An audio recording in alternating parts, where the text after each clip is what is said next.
Bonjour à toutes et à tous et bienvenue dans ce nouvel épisode du podcast. Aujourd'hui notre invité c'est Camille Aubert, ancienne joueuse professionnelle, reconvertie, entraîneur professionnel.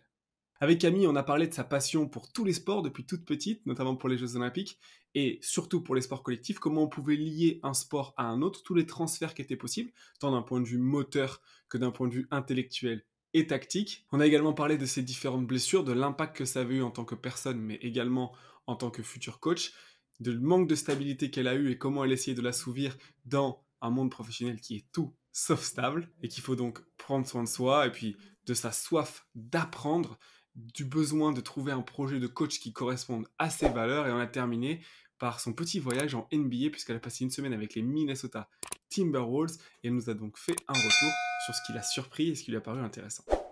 Comme je t'ai dit, je voulais qu'on discute de la passion basket pour commencer. Alors je commence souvent par ça.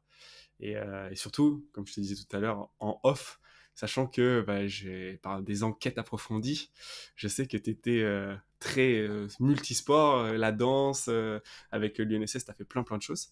Donc, qu'est-ce qui t'a redirigé vers le basket? Tes espions sont vraiment performants parce que effectivement, j'ai démarré par la danse, comme toute jeune fille qui se respecte, on va dire. Mais à côté de ça, j'avais un papa rugbyman. J'ai toujours un papa rugbyman, donc je faisais les deux sports en fait, danse et rugby. On n'avait pas de petit frère à l'époque, donc c'est moi qui, qui assumais ce rôle de continuer un petit peu la passion de mon papa. Et voilà, je me suis en fait dirigée, on va dire naturellement vers le basket parce que j'avais une maman aussi basketteuse et ma sœur qui faisait du basket Ouais. donc à Laval, club de Laval en Mayenne. Et donc voilà, en plus du sport à l'école, comme tu dis, de cross-country, dans la gadoue, de tennis de table, de badminton, voilà, même de foot. Ouais, franchement, j'ai toujours été sport, férue de sport depuis mon plus jeune âge et surtout de sport collectif en fait. Ma maman, je le dis tout le temps, mais apparemment, j'avais dit à ma maman étant plus jeune que je voulais faire tous les sports co au JO, tu vois. Je voulais participer au JO et faire tous les sports co, tu vois. Donc ouais, j'avais vraiment cette passion profonde et je pense que voilà, dû au cadre familial, mais c'est vrai que je finissais mes devoirs et j'étais dans le jardin, quoi. Qu'il pleuve, qu'il neige, qu'il fasse beau, T'étais- je t'étais- prenais un ballon et T'allais jouer. j'amusais. Ouais. Ouais. Mais c'est marrant que tu dises en particulier les sports co parce que j'ai lu aussi, là pour le coup j'ai lu, que petite, t'étais plutôt attirée par les paniers et par le côté créatrice toi. Parce qu'au final t'es devenue une meneuse un peu plus, on va dire, partageuse de ballon. Apparemment c'était pas trop ça au départ.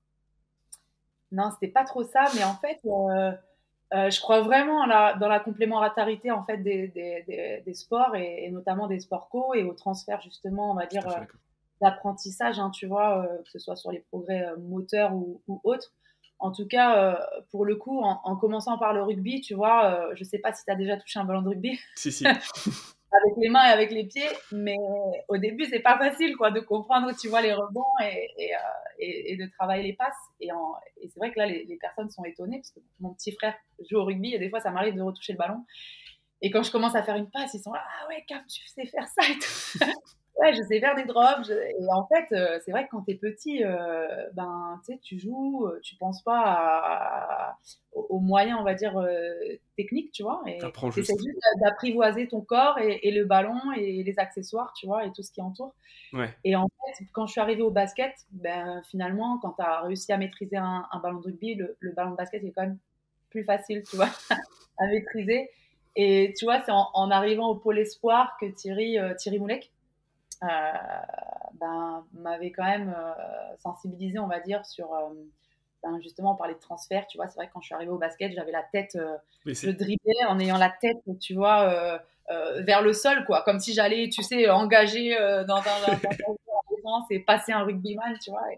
Et il m'a dit attention, tu vas te faire aussi mal au cervical. Et effectivement, pour le coup, tu vois, je me suis fait mal à un moment donné, donc j'ai compris qu'il fallait quand même lever la tête. Et ouais, donc j'avais certaines facultés, on va dire, tu vois, étant petite, quand j'ai commencé le basket, Et je sais pas, j'étais quand même, bah, moi je voulais gagner quoi. Donc je Ouais. voulais gagner, je voulais marquer des paniers. C'est vrai que pour le coup, je partageais pas beaucoup le ballon. Et bon, je voyais que ça marchait, alors je me posais pas trop de questions. Et tu vois, je me rappelle d'une finale départementale à Mayenne où je jouais avec ma sœur et ma maman était la coach. Et je le cite parce que c'est ma seule finale où j'ai marqué des points, je pense. Mais sur les 25 points, tu vois, je mets 20, ma sœur 5. Et à la fin, c'est vrai que tu es contente de gagner, mais bon, tu as les parents qui te disent Camille, c'est bien, ce serait bien que tu fasses des passes et tout, tu vois. Et c'est vrai que ça m'a marqué. Franchement, ça m'a marqué parce que j'y repensais souvent dans ma carrière de joueuse. Ah ouais? Et pour le coup, c'est vrai que j'ai quand même changé du tout au tout, on va dire. Du tout au tout. Et j'ai vite compris en évoluant que tu pouvais pas gagner des matchs toute seule. En tout cas, en fonction des. Plus tu évoluais dans les catégories de jeunes, et plus c'était compliqué de gagner des matchs, en fait, toute seule. Donc, j'ai compris que ce soit le coach, le travail avec le staff et le travail aussi avec tes coéquipières, il était primordial, tu vois, et qu'il fallait aussi compter sur les autres pour pouvoir, tu vois, arriver à tes objectifs personnels. Donc ouais, j'ai changé un petit peu du tout au tout. Et puis après, avec mes expériences aussi, forcément, et les aléas d'une carrière de haut niveau, quoi. Ouais. Mais t'avais vraiment un œil pour le sport co, quoi. Parce que la danse, ça a pas duré longtemps et tu t'es dit, moi, la balle, c'est mon truc, quoi. On me l'a fait comprendre parce que moi, je me trouvais très gracieuse, tu vois. Et on m'a fait comprendre que la danse n'était pas fait pour moi. Donc voilà, disons que j'ai appris pas mal tu vois, on parlait de créativité. Je me suis sentie, voilà, créative, je me suis sentie gracieuse, je me suis sentie. J'avais mes copines, donc j'aimais bien aussi retrouver forcément mes Ouais, amis. je Mais ouais, comprends. en tout cas, je préférais quand même les sports co. Là, la passion pour le basket, c'est vraiment avant tout la passion pour le sport co. Là, j'ai arrêté le basket, en tout cas en tant que joueuse. Et bien sûr que je pourrais pas me passer du basket demain, mais le sport marquer des paniers en lui-même ne me manque pas. Je prends autant de plaisir à aller faire un futsal, aller faire 30 minutes de jogging ou un tennis avec des amis que de jouer au basket, en fait. Ouais. J'aime vraiment le sport, et le sport co, ouais, tout particulièrement. Donc non, je me rappelle, j'avais lu un article sur Gaël Monfils aussi qui disait la même chose, qu'il avait commencé par pas mal de sports, bah, notamment le basket, le foot aussi. Et dans le podcast avec Tony Parker, il exprimait justement les transferts qu'il avait pu avoir aussi, et on va dire bah, le côté positif de ne pas démarrer ton sport trop tôt aussi, parce qu'une carrière c'est long. Et, et en fait, la fatigue mentale, la charge mentale, elle est vraiment hyper impactante. Et du coup, le fait que tu aies commencé par d'autres sports, déjà, ben, tu repousses un petit peu tes limites. Et le fait de commencer un petit peu plus tard, un petit sur le tard, en fait, c'est pas forcément négatif. Au contraire, tu vois, pour on va dire, passer ta carrière, quoi. Il y en a plein qui commencent tard et qui au final s'en sortent plutôt pas mal. T'es dans le podcast avec Manu Lacroix, qui est le super préparateur physique AZ, je vous invite à aller le voir d'ailleurs si vous avez l'occasion. Lui, il avait théorisé ça, tu vois, dans le foot. Il lui avait demandé, ok, quel sport on peut combiner pour faire en sorte que chez les jeunes, ils jouent d'autres sports aussi sur des séquences, je sais pas, tous les mercredis par exemple, de façon à compléter leur éducation motrice, comme ce que tu disais, pour que ça s'adapte également au foot. Et ces trucs-là, je trouve c'est passionnant. Je parle souvent de Vassili Lomachenko, qui est un des meilleurs boxeurs qui est sur la planète, et son père, il l'a mis à la danse, tu vois, on en revient à la danse. Et pourquoi? Bah parce que la vitesse de pied, l'agilité, tu vois, et il fait des trucs que les autres ils font pas. Et c'est pour ça que c'est devenu un des meilleurs. Donc moi, le transfert, j'en suis un grand partisan. Et Gaël Monfils, il parlait de tennis. Ce qui est sûr, c'est qu'en plus, le tennis, ça en rince plein des joueurs qui arrivent et qui sont morts de leur sport, qui sont fatigués de leur sport.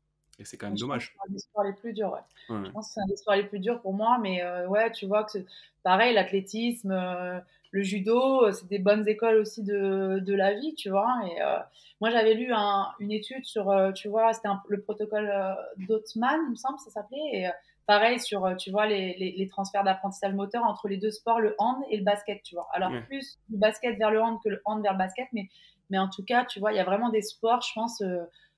Ouais, en creusant, en tout cas, tu peux trouver vraiment des transferts et des partages justement de compétences là-dessus. Dernièrement, j'ai fait un voyage aux États-Unis et c'est vrai que je parlais avec le data analyst, tu vois. Et lui, il est en contact permanent avec des clubs de foot, tu vois, Liverpool et Monaco, et ils échangent en fait leur data. Bon, là, c'est plus sur les aspects physiques, mais en tout cas, ils échangent vraiment, tu vois, leur data sur tous ces aspects-là et le développement du joueur. Donc ouais, c'est en marche, ça c'est sûr. Et voilà, je suis contente d'avoir touché un petit peu à tout parce que maintenant, c'est vrai que j'allume la télé et je regarde même de l'escalade, tu vois. Moi, je Je suis regarde pareil. de tout et je suis curieuse et je m'inspire de tout. Cette année, j'ai eu la chance aussi de travailler avec un club de foot, tu vois. Je pensais vraiment pas que ça allait se prolonger, ça se prolonge encore parce que voilà, on essaye en partageant nos compétences et notre savoir, et ben en fait, on arrive à s'alimenter euh, dans nos deux sports, quoi. Donc, je suis convaincue. Et ça, c'est super intéressant de penser que... Parce que parfois, on peut penser que les sports, ils n'ont pas de sens les uns avec les autres. C'est-à-dire que bah, le foot, il n'y a rien à transférer au basket, par exemple. Ça se joue avec les pieds, nous, on joue avec les mains. Ils sont 11, on est 5. Le terrain, il est immense, nous, il est petit. Et en fait, il y a plein de choses peuvent se transférer de l'un à l'autre. C'est clair. Et bon, moi, j'ai grandi avec Pierre-Emerick Aubameyang. Je pense que tu dois connaître. Et Il puis a j'ai été vu à l'info. Barcelone il n'y a pas longtemps. Donc, Ouais. voilà, on a le même âge. On est Lavallois tous les deux. On a été à l'école primaire ensemble. Et en fait, on est toujours restés en contact. Et voilà, on a des projets communs.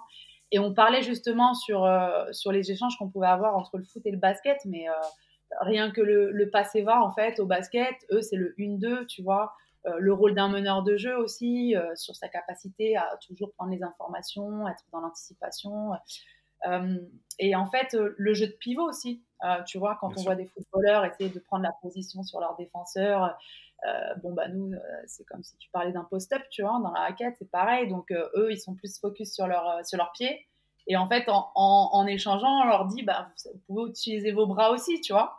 Et c'est des choses sur lesquelles ils avaient peut-être pas forcément posé leur attention, tu vois, parce que ben, au foot, on n'utilise pas les bras. Donc, non, franchement, c'est assez bluffant, tu vois. Cette année, je te dis, j'ai eu des échanges avec un club de Ligue 1 continuellement. Et en fait, ouais, quand ils avaient des petits questionnements comme ça et qu'ils savaient qu'ils pouvaient s'inspirer un petit peu du basket, on avait des rendez-vous et on échangeait là-dessus. Et le travail notamment des touches et des coups de pied arrêtés aussi, on voit que dans le football anglais, ils commencent à travailler sur les blocs. Donc bien sûr, avec les codes et le règlement que tu peux avoir au foot, Bien hein, sûr.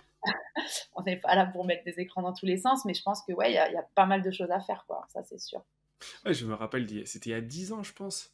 J'avais, mon papa, il avait un contact avec un coach de foot qui lui avait dit, OK, nous, 20% des buts, ils sont marqués sur coup de pied arrêté et on les travaille jamais.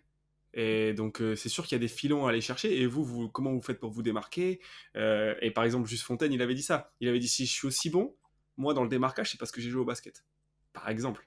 Et si je te pose la question, parce que je voulais en parler plus tard, mais bon, le sujet il vient, j'ai vu notamment sur ton Twitter une analyse de touche d'un match de foot, parce que c'est pareil, en condition de touche, bah, pour le coup, sur un espace plus réduit avec moins de joueurs, bah, ça s'apparente plus au basket. Donc il y a plein de choses à aller tirer. C'est passionnant tout ça.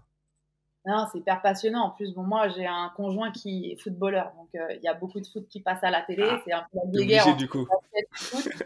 Donc, le planning est très serré. Mais ouais, il m'a mis en contact justement avec un club et j'avais aussi une formation d'un des intervenants dans le foot l'année dernière dans le cadre du DES. Et on a vraiment bien matché. Et en fait, quand je vois des touches au foot, je me suis toujours posé la question déjà de les entraîneurs, ils parlent vraiment beaucoup de conservation du ballon. Dans le foot, c'est important, la conservation de la balle. On n'a pas comme au basket des contraintes de temps. Ouais, Donc, garder le ballon voilà, le plus possible. Et forcément, quand tu as le ballon, tu as plus de chances de mettre les buts. Donc eux, c'est vraiment un sujet important, quoi. Et c'est vrai que quand je voyais une touche, je disais toujours à mon conjoint, on a l'impression que vous avez la touche et vous rendez le ballon à l'adversaire et ça vous fait ni chaud ni froid, quoi. Il se passe rien, il n'y a pas de mouvement, je suis d'accord. alors qu'il peut y avoir des possibilités énormes puisque le ballon il est à l'arrêt, donc on peut mettre en place des choses, tu vois. Et donc ça, c'était mon premier questionnement. Et deuxième, c'était, bon là, je remettais un peu les codes, on va dire, du foot en question, mais c'est la première intervention que j'ai eue et l'interaction avec le coach, c'était, je lui ai demandé pourquoi c'est toujours le latéral qui fait les touches, en fait. C'est vraiment quelque chose que je comprenais pas dans le foot. Pourquoi c'est toujours le même joueur qui faisait la touche, tu vois. Ouais. Et donc, en fait, nos échanges, ils sont partis de là parce que derrière, eux, ils avaient l'intention de perdre moins de ballons, voilà, d'être plus efficaces sur leurs touches, et de deux, bah, d'essayer de trouver des solutions et pourquoi pas créer des décalages.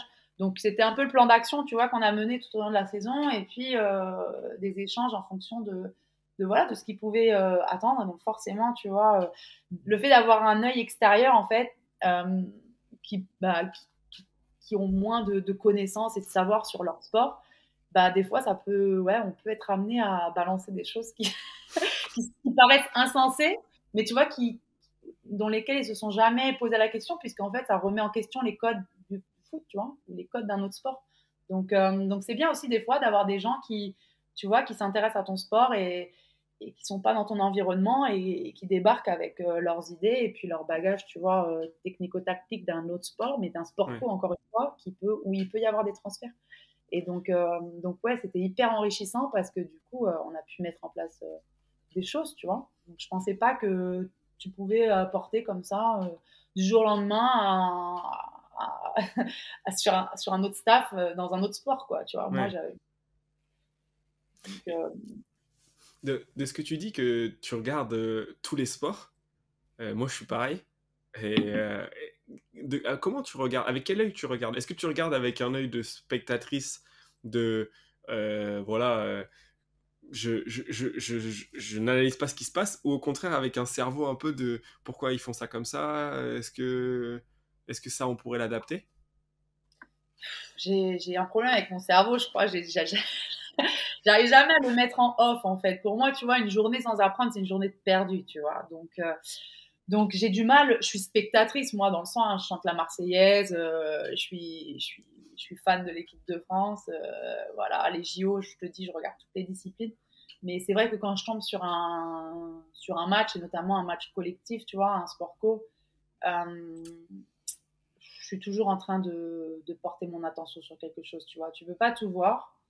Donc, euh, donc, quand je regarde les matchs de foot en ce moment, tu vois, je suis focus sur les touches et sur les coups de pied arrêtés et sur les corners C'est et bon. les coups francs, tu vois.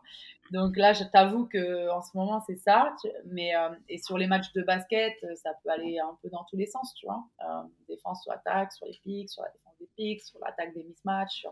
Ça peut, ça peut, euh, ça peut partir dans tous les sens. Mais ouais, pour moi, la recherche du sens, tu vois, c'est vraiment quelque chose de primordial, quoi. Donc j'ai toujours été, on va dire, animée par ça et la quête de l'apprentissage, de la formation. Pour moi, c'est vraiment, tu vois, une soupape. Et voilà, je suis quelqu'un d'hyper curieuse parce que j'ai envie voilà, d'être meilleure chaque jour, tout simplement, tu vois. Mais juste pour moi, je suis pas dans un esprit de compétition, ni Ouais, je comprends. la compétition avec moi-même, tu vois. J'ai toujours Ouais, voulu. Je croyais vraiment à la perfection quand j'étais petite. À l'école, c'était pareil. Il fallait que je refasse 10 fois mon dessin d'art plastique, tu vois, parce qu'il y avait une rature. Donc mes cours, ils étaient nickel. Bon, je me suis un peu soignée parce que je sais que c'est un peu compliqué, tu vois, d'évoluer comme ça et que ça n'existe pas. Mais en tout cas, ouais, ça fait partie de ma personnalité. Donc, je peux pas le nier, tu vois. Et, euh, et donc voilà, non, c'est vrai que j'ai du mal à être cheerleader, on va dire, sur les matchs, si ce n'est quand il y a des buts ou quand il y a des paniers. Mais voilà, ouais, pour moi, c'est vraiment important, tu vois, la recherche du sens, du pourquoi. Je me rappelle que, tu vois, ma première expérience à Valenciennes avec Hervé Coudray, son assistant, c'était Cédric Binot, donc ouais, l'assistant de Pierre Vincent, tu vois, à Bourges, pendant longtemps.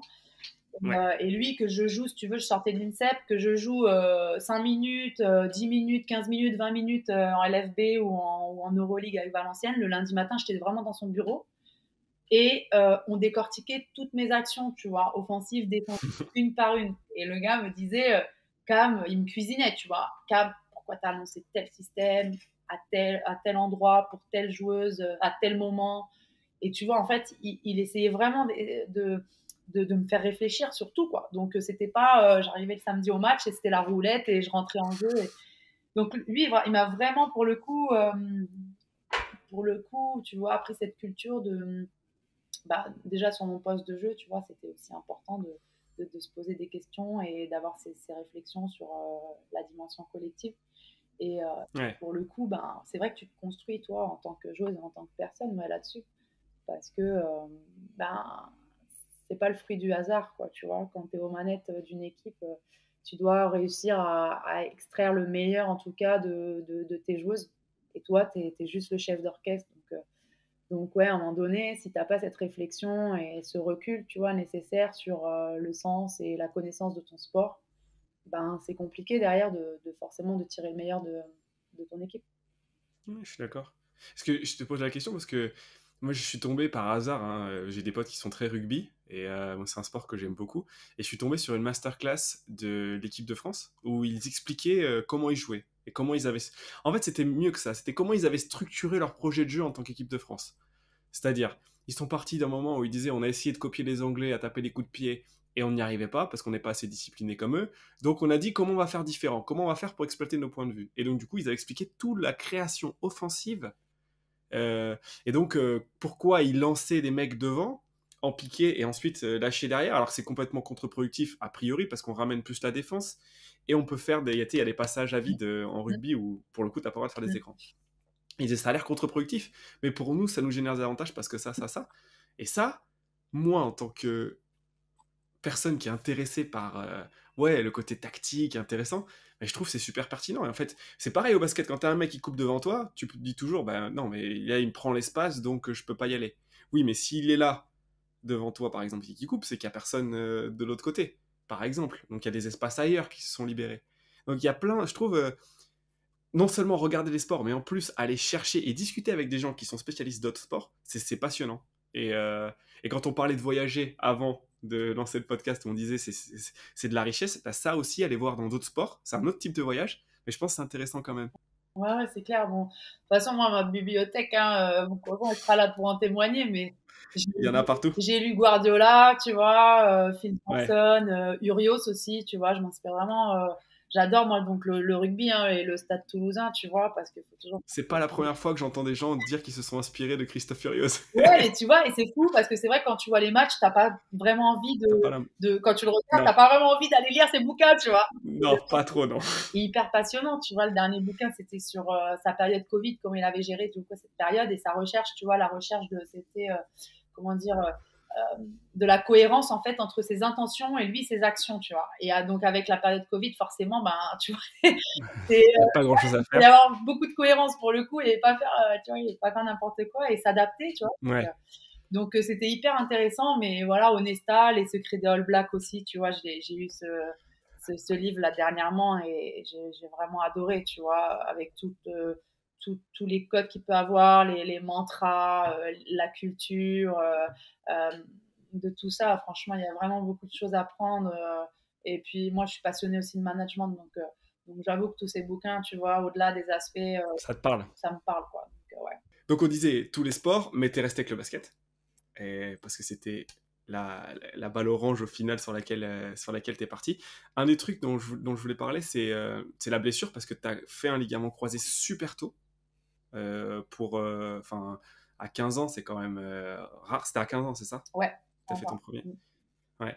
Et, tu, tu penses que c'est lié à quoi? C'est que tu as fait beaucoup? Tu avais fait une surcharge? Tu avais de la fatigue? Alors, en fait, le truc, c'est que, ouais, donc mon premier croisé à 15 ans, en 2004, lors d'un tournoi international avec l'équipe de France jeune, hein, le RBI, le Rosé Basket International, qui n'existe plus d'ailleurs, mais j'ai été en fait surclassée, moi, très jeune. C'est vrai que Ouais. ma première sélection, bon, déjà en sélection départementale, j'avais déjà deux ans d'avance. J'entre au pôle aussi avec un an d'avance, pôle espoir de Nantes. Ouais. Je rentre à l'INSEP. Bon, à l'époque, c'était au Centre fédéral de Toulouse. Tu sais, c'était la dernière année. La Les dernière année. garçons, on était séparés. C'était la dernière année de Toulouse. Après, ils ont transféré tout le monde à l'INSEP. Mais donc, en fait, j'ai fait mon entrée au pôle France en troisième, donc avec un an d'avance aussi. Et donc, j'ai passé du coup 4 ans au Centre fédéral, tu vois. Et en fait, l'année où je rentre au Pôle France à Toulouse, donc tout se passe bien, mais tu sais, je suis surclassée avec l'équipe de France 87, je suis 89. Donc je fais mon premier championnat d'Europe avec Patrick Chicane et la génération Sandrine Gruda, Ndene Miem, Jennifer Digbe, Lardy et tout. Et bon, bah moi, j'ai toujours eu un petit corps de pequeño, hein, tu vois, un petit corps pas très très solide, on va dire, assez fragile. Et jamais été très physique, hein. Donc ouais, je ressens beaucoup de fatigue, tu vois. Je sens que l'intensité des entraînements, déjà s'entraîner avec les 87 quand tu as 13 ans, c'est pas facile. Il n'y avait pas l'individualisation non plus, tu vois, des charges à l'époque et le développement de la prépa physique comme maintenant. Donc limite, moi, à la presse, je faisais les mêmes poids que Sandrine, hein, tu vois. Donc ouais, je me suis retrouvée à avoir Osgood Shater à 13 ans alors que je mesurais, tu vois, 1m50 quoi. Donc ouais, non, je pense que mon corps a souffert, mais comme toi, tu te connais pas, tu vois vraiment, bah tu pousses quoi, tu pousses la machine quoi. Donc ouais, championnat d'Europe, tu vois, et puis après l'intégration au Pôle France en fin d'année, tu vois, je me blesse lors de la préparation. J'étais vraiment fatiguée, tu vois, l'enchaînement à cet âge-là, tu as 13 ans, à 14 ans, t'es pas prête à ça. T'es pas prête à ça, donc Ouais. c'est pour ça que là, j'ai vraiment mon point de vigilance sur attention, c'est bien de détecter, on va dire, des jeunes talents, mais je dirais c'est juste bien de les surveiller en fait, parce que de les récupérer à 13 ans ou 14 ans des fois pour les surclasser dans d'autres catégories, tu vois, ça peut être compliqué physiquement, tu vois, et mentalement. Donc, euh, donc ouais, attention à ça. Mais après j'ai toujours cru aussi que pour progresser, il fallait sortir de sa zone de confort. Donc il faut essayer juste de trouver, tu vois, le juste milieu entre tous les jeunes athlètes, elles sont différentes. Il y en a qui vont supporter la charge, d'autres un peu moins. C'est comme ça, tu vois. Génétiquement, on n'est pas tous égaux. Et il faut faire vraiment attention à l'accompagnement individuel. Ouais. Donc, je dirais que tu vois, tu me demandais les raisons. Ben, c'est vrai que en 2004, bon, tu peux pas parler de la prépa physique de 2004 comme de la prépa physique d'aujourd'hui. Ça n'a rien à voir maintenant. Et je pense que ouais, j'ai un peu payé, on va dire, tout ça, tu vois, au fil de ma jeune carrière, en plus un peu de mon terrain, tu vois, génétique, qui était quand même assez fragile, puisque j'ai eu de nouveau une opération du genou, tu vois, 4 ans après, puis 4 ans après. Donc, ouais, c'était pas anodin, quoi. T'as fait comme les Jeux Olympiques. 2004, Tous 2008, les 4 ans, 2012. ouais. Mais à chaque fois, c'est vrai, c'est dans des scénarios, tu vois, avec du recul, tu te dis, bah ouais, tu vois. Mon deuxième croisé, c'est en 2008, donc je te parlais de Valenciennes, donc c'est à la fin de l'année, à la fin de la saison à Valenciennes, où tu vois, le contexte est quand même particulier. C'est la dernière année de l'USVO, donc tu vois la fusion de Valenciennes avec Saint-Amand, donc, qui est devenu maintenant le Hainaut Basket. Et donc voilà, nous, on était un petit peu dans l'inconnu, les coachs, les joueuses, personne ne savait ce qui allait se passer. Moi, j'avais signé 3 ans là-bas à la sortie de l'INSEP avec Hervé Coudray. Et bon, à 18 ans, bon, bah voilà, tu ne te poses pas trop ce genre de questions de l'avenir. Toi, tu vis au jour le jour. Et du jour au lendemain, on te dit, ben, il n'y a plus de club, quoi. Donc, tu te dis, bah, ok, qu'est-ce que je fais? J'ai pas d'agent. Comment ça se passe et tout. Et à l'époque, justement, il y avait Pierre Vincent qui était à Bourges qui m'avait appelé et qui avait, avec Céline Dumerc, là. Et de l'autre côté, il y avait Montpellier aussi qui m'avait appelé, le BLMA, avec Valérie Demory et Edwige Lawson qui jouaient là-bas à l'époque. Pas mal, les combinaisons avec les titulaires, Ouais, sympa. sauf qu'en fait, aujourd'hui, tu me demandes encore, je ne pourrais même pas te donner une réponse entre le choix de Bourges et de Montpellier. Et donc, en fait, à 18 Tu ans ne serais pas où ça se trompé. passe, tu vois, ça, là, c'est compliqué, tu vois, de gérer ça, la fin de ton club avec toutes les inconnues et les incertitudes. Et toi, à 18 ans, on te demande de choisir entre Pierre Vincent, qui est quand même voilà, apogée de son truc, et Valérie Demory, qui fait du bon boulot, et avec une Edwige Lawson aussi. Donc non, Et le cerveau qui fait bam, bam, Ouais, bam, bam. tu demandes à Chrissy Badet, ah, faut privilégier le temps de jeu. Tu demandes à Émilie Gomis, ah, mais Pierre Vincent, ça se refuse pas. Tu vois, tu sais pas en fait ce qui se Hmm. passe et plus tu demandes, plus c'est flou. Et voilà, et en fait, tu te blesses contre Montpellier. Tu devais rencontrer les dirigeants à la fin du match de la demi-finale de championnat de France. Et tu te blesses sur la dernière action, je me rappellerai toujours, hein, tu vois, tu as tes parents dans la salle qui sont venus. C'est le dernier match de l'USVO d'ailleurs, dans la salle mythique et tout, puisqu'on perd. Et voilà, du coup, tout s'écroule de nouveau, tu vois. Tout s'écroule de nouveau et Ouais. tu retournes à la case départ à Nantes. Donc voilà. Après, ce qui est sûr, c'est que à partir du moment où tu as fait un croisé, de manière générale, ça déséquilibre toute la chaîne postérieure. Bon, après, voilà, il y a des fragilités et tu travailles. Et quand tu es fragile, c'est-à-dire quand tu es fatigué mentalement, ça bouge, il se passe plein de choses. C'est ces moments-là où tu es le plus vulnérable. Et de toute façon, ça, c'est comme ça. Et ça me pose une question parce que, étant donné que maintenant, toi, t'es passé de l'autre côté, j'allais te dire, en tant qu'entraîneur, c'est aussi enfin une responsabilité, c'est peut-être un grand mot, mais tu, on disait tout à l'heure, le match, il se passe plein de choses. Ça fait partie des trucs. De voir que tu as une joueuse qui est fragile et que du coup, si tu l'envoies au charbon, et ben, ce genre de truc-là peut arriver, quoi. Est-ce que ta vision des blessures que tu as eues, ça a un impact sur la façon dont tu vois les choses en tant qu'entraîneur? Ouais, c'est sûr. D'où l'importance de bien s'entourer aussi parce que toi, peut-être tu as tes connaissances en tant qu'entraîneur sur technico-tactique, tu vois, mais voilà, la prépa physique, moi, j'ai beau avoir certaines bases quand même, je suis pas expert, quoi.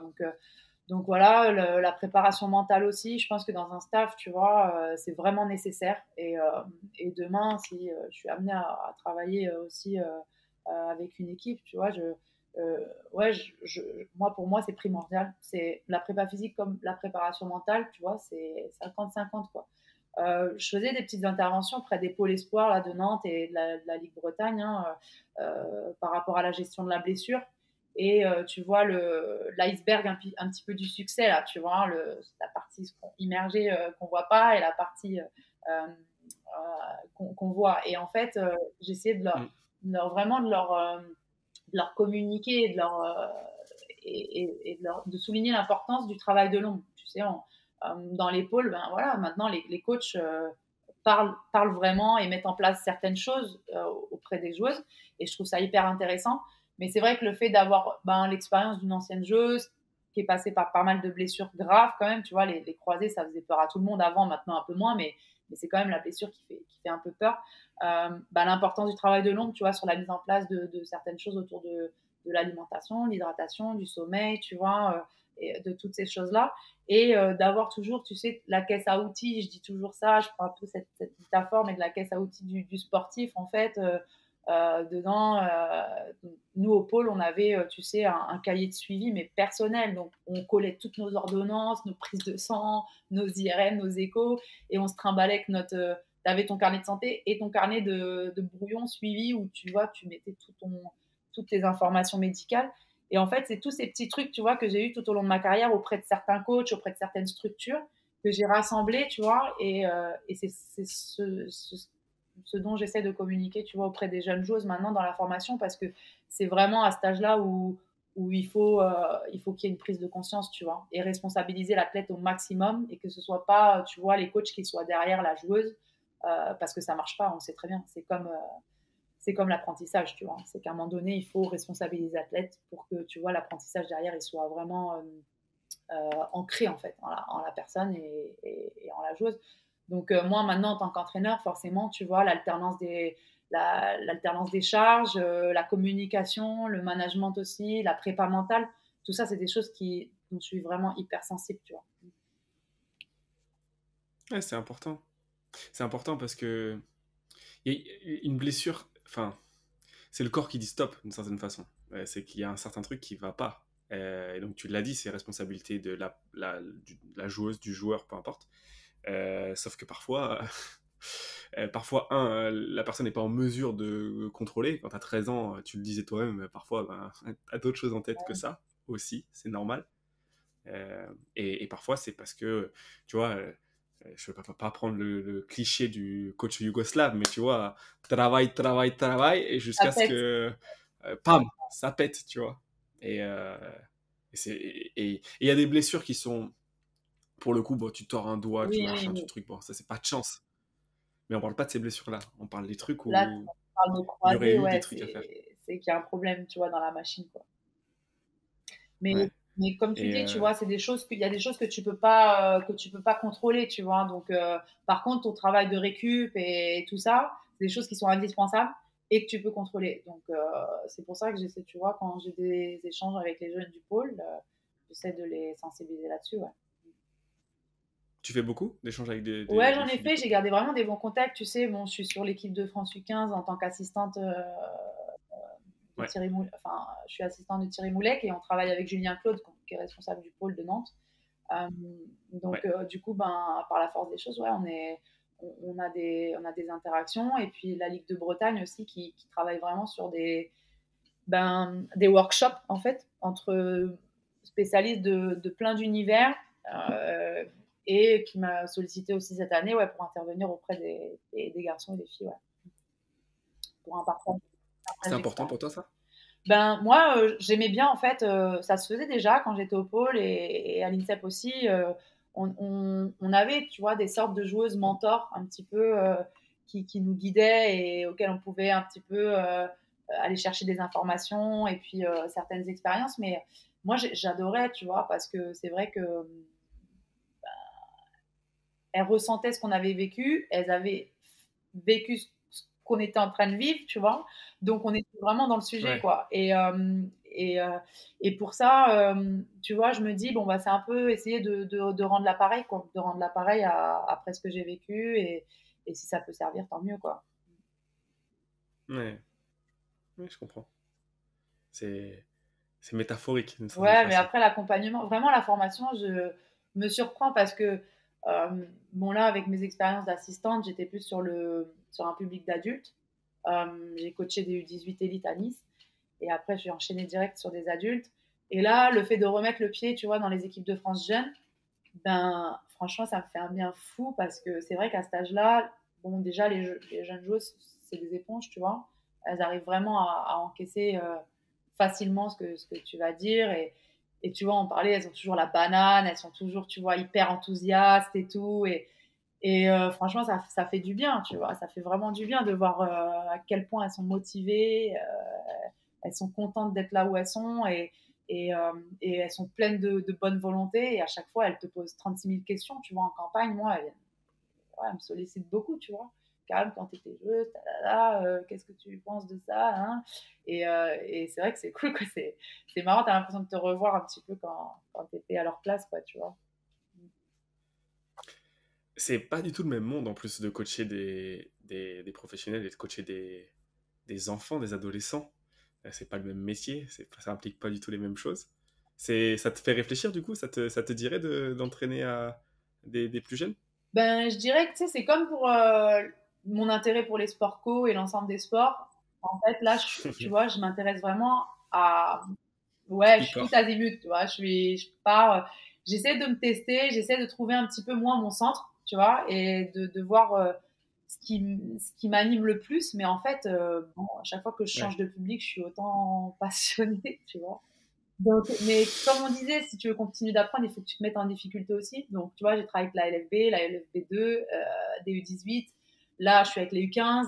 Je suis allée faire mon voyage un petit peu en NBA. Donc, j'ai communiqué avec des coachs là-bas.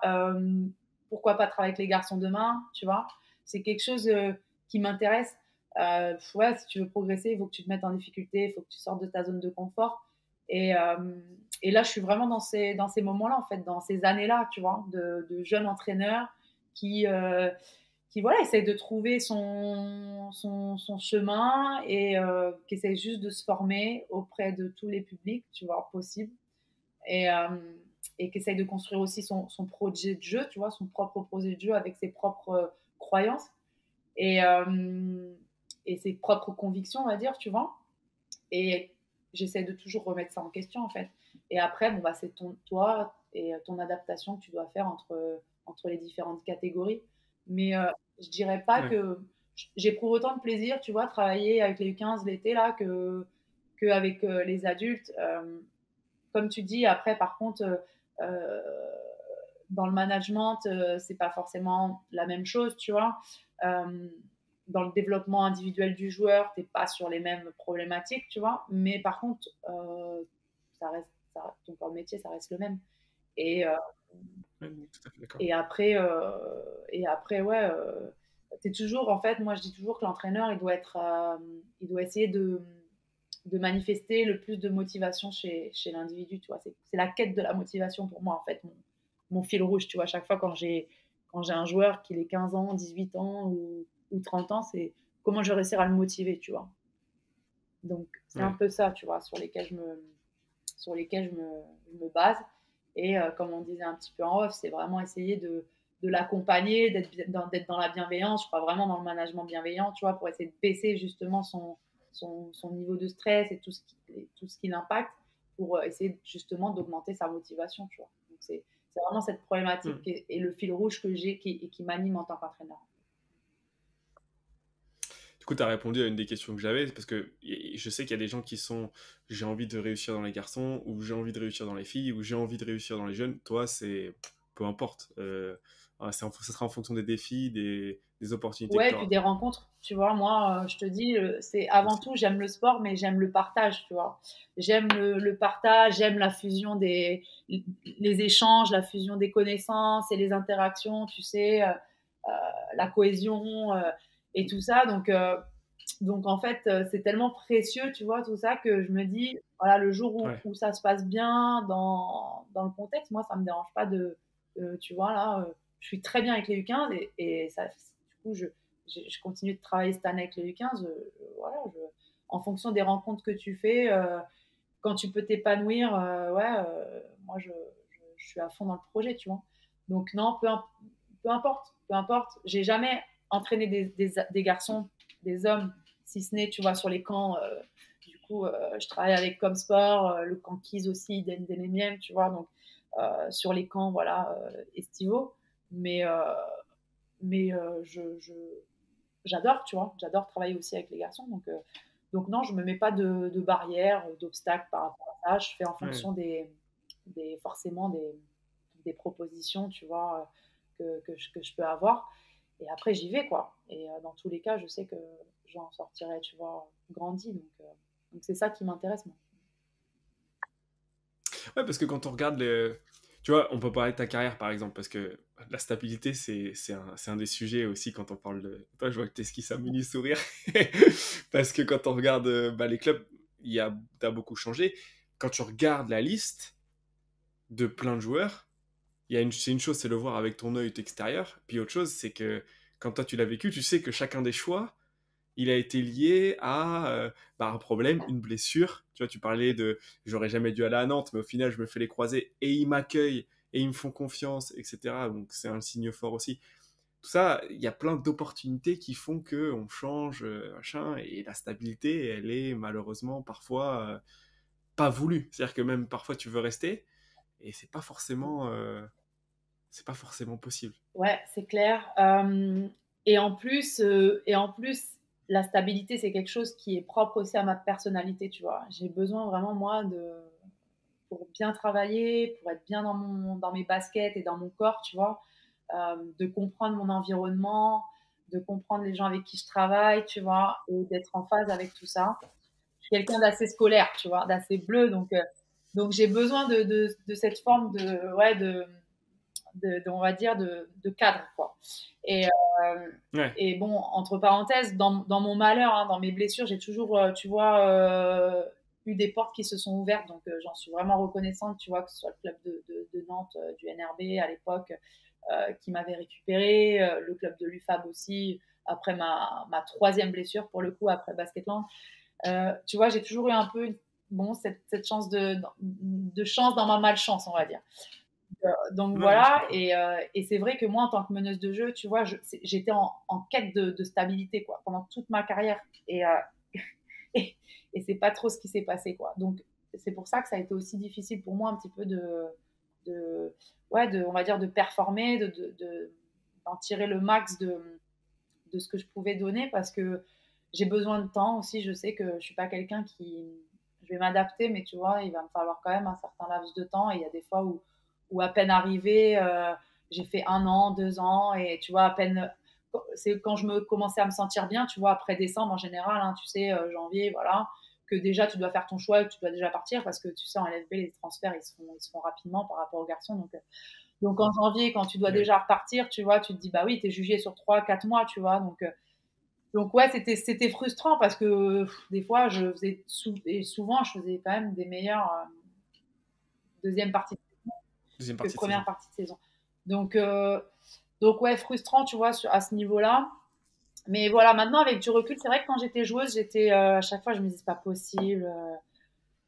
Oui, c'est bien, tu rencontres des gens et tout, mais c'est pas possible, quoi. Tu vas pas y arriver, comme, tu vois. Et en fait, là, avec du recul, maintenant que je suis passée entraîneur, mais je me rends compte qu'en fait, bah, tous ces clubs, c'est une vraie richesse, tu vois. C'est une vraie richesse pour Hmm. le métier que je fais aujourd'hui, euh, mais que ce soit bah, tous les coachs que j'ai pu rencontrer, tu vois, j'ai côtoyé quand même ce qui se faisait de mieux en France, tu vois. Donc pour ça, ben ouais, j'ai au moins travaillé pendant 1 an avec chacun des coachs et je tenais déjà un book d'entraînement et je m'intéressais déjà, tu vois, au travail individuel et collectif. Donc pour ça, c'était vraiment une richesse, mais aussi richesse au niveau de la structure, tu vois, euh, fonctionnement d'un club, d'un point de vue com, événementiel, marketing. Je me suis toujours intéressée aussi à ces sujets-là avec mon master. Donc pour moi, en fait, quand je regarde ça maintenant, aujourd'hui, tu vois, avec l'œil de l'âge adulte, là, je me dis, c'est pour ça aussi, je pense que je suis là aussi, où j'en suis, quoi. C'est pour Ouais. ça aussi que je pense que j'ai aussi envie de devenir entraîneur. C'est tous ces gens-là qui ont su me communiquer leur passion, m'inspirer, tu vois, et toutes nos interactions autour de notre passion commune. Donc ouais, non, du coup, c'était peut-être quelque chose de plutôt négatif dans ma carrière de joueuse, mais quelque chose de certainement positif, tu vois, dans mon début de carrière d'entraîneur, en tout Ouais, mais je comprends tout à fait. Alors, moi j'ai beaucoup déménagé pour des raisons évidentes. Et parce que bah, c'est comme ça. Et donc, cette stabilité-là, moi, je l'ai pas eue. Tu vois, j'ai pas d'amis d'enfance parce que les gens avec qui j'étais quand j'étais petit, je les ai perdus de vue très très tôt. Et souvent, j'ai cette question-là. Les gens ils me disent, mais ça t'a pas manqué et j'ai jamais cas. eu. C'est Donc, pas. tu sais pas, en fait, ça te manque pas un Ouais, truc que t'as jamais eu. Et là où je suis totalement d'accord, c'est que le fait de devoir bouger, le fait de devoir s'adapter, le fait de rencontrer tout le temps des gens, le fait de se nourrir de choses différentes, eh ben, ça développe des choses en toi que tu n'aurais pas eu dans d'autres situations. Et donc, forcément, c'est positif. Surtout qu'en plus, stabilité, on parle de stabilité, le monde du basket professionnel, c'est tout sauf stable. ouais, Non, mais c'est vrai, c'est tout sauf ouais, stable. ouais, T'as toujours un truc qui se passe, non mais l'entraîneur il faut le changer au bout de 3 mois, ou la joueuse elle se blesse, il faut en amener un joker. Enfin, c'est l'instabilité, le déséquilibre permanent quand même. Donc c'est dur quand on est comme toi et qu'on a besoin de cette stabilité-là. ouais, ouais, c'est clair. Donc c'est pour ça que je te dis, hein, j'ai toujours été habitée aussi à rendre des copies parfaites. J'ai bien compris que c'était pas possible, tu vois. Donc oui, j'ai travaillé de bonne heure, hein, tu dois bien t'en douter, avec mes croisés, avec un coach mental, tu vois, dans l'accompagnement. Je me Donc doute, ouais. forcément, tu vois, on a travaillé aussi sur ces thématiques-là parce que à un moment donné, bah, comme tu as dit, tu vois, le monde professionnel, c'est tout sauf ça. Les matchs, la compétition, la situation de compétition, c'est tout sauf ça, tu vois. Donc tu dois être dans l'adaptation permanente et la prise de recul, tu vois. Tu sens qu'aujourd'hui, tu en as moins besoin de cette stabilité qu'avant, du coup? Non, j'en aurais toujours besoin, tu vois, Ouais. mais après, c'est les plus, les moins, tu vois. Et comme quand tu es coach, en fait, tu fais des choix et tu pèses le pour, tu pèses le contre. Et qu'est-ce que ça va t'apporter, qu'est-ce que ça va pas t'apporter, tu vois. Mais tu sais, c'est comme je te disais, ce souci de toujours d'exigence avec moi-même, je l'aurai toujours, quoi. Tu peux pas changer du Ouais. tout au tout. Maintenant, tu peux évoluer et travailler sur toi. Et la stabilité, Voilà, des fois, j'ai vraiment du mal à me lancer, mais je sais que de toute façon, ton environnement, il est comme ça. Donc j'y vais, je me lance. Mmh. Alors, au début, tu es un peu dans l'instabilité, mais derrière, tu vois, avec tes skills et tes compétences, tu arrives maintenant à passer le cap.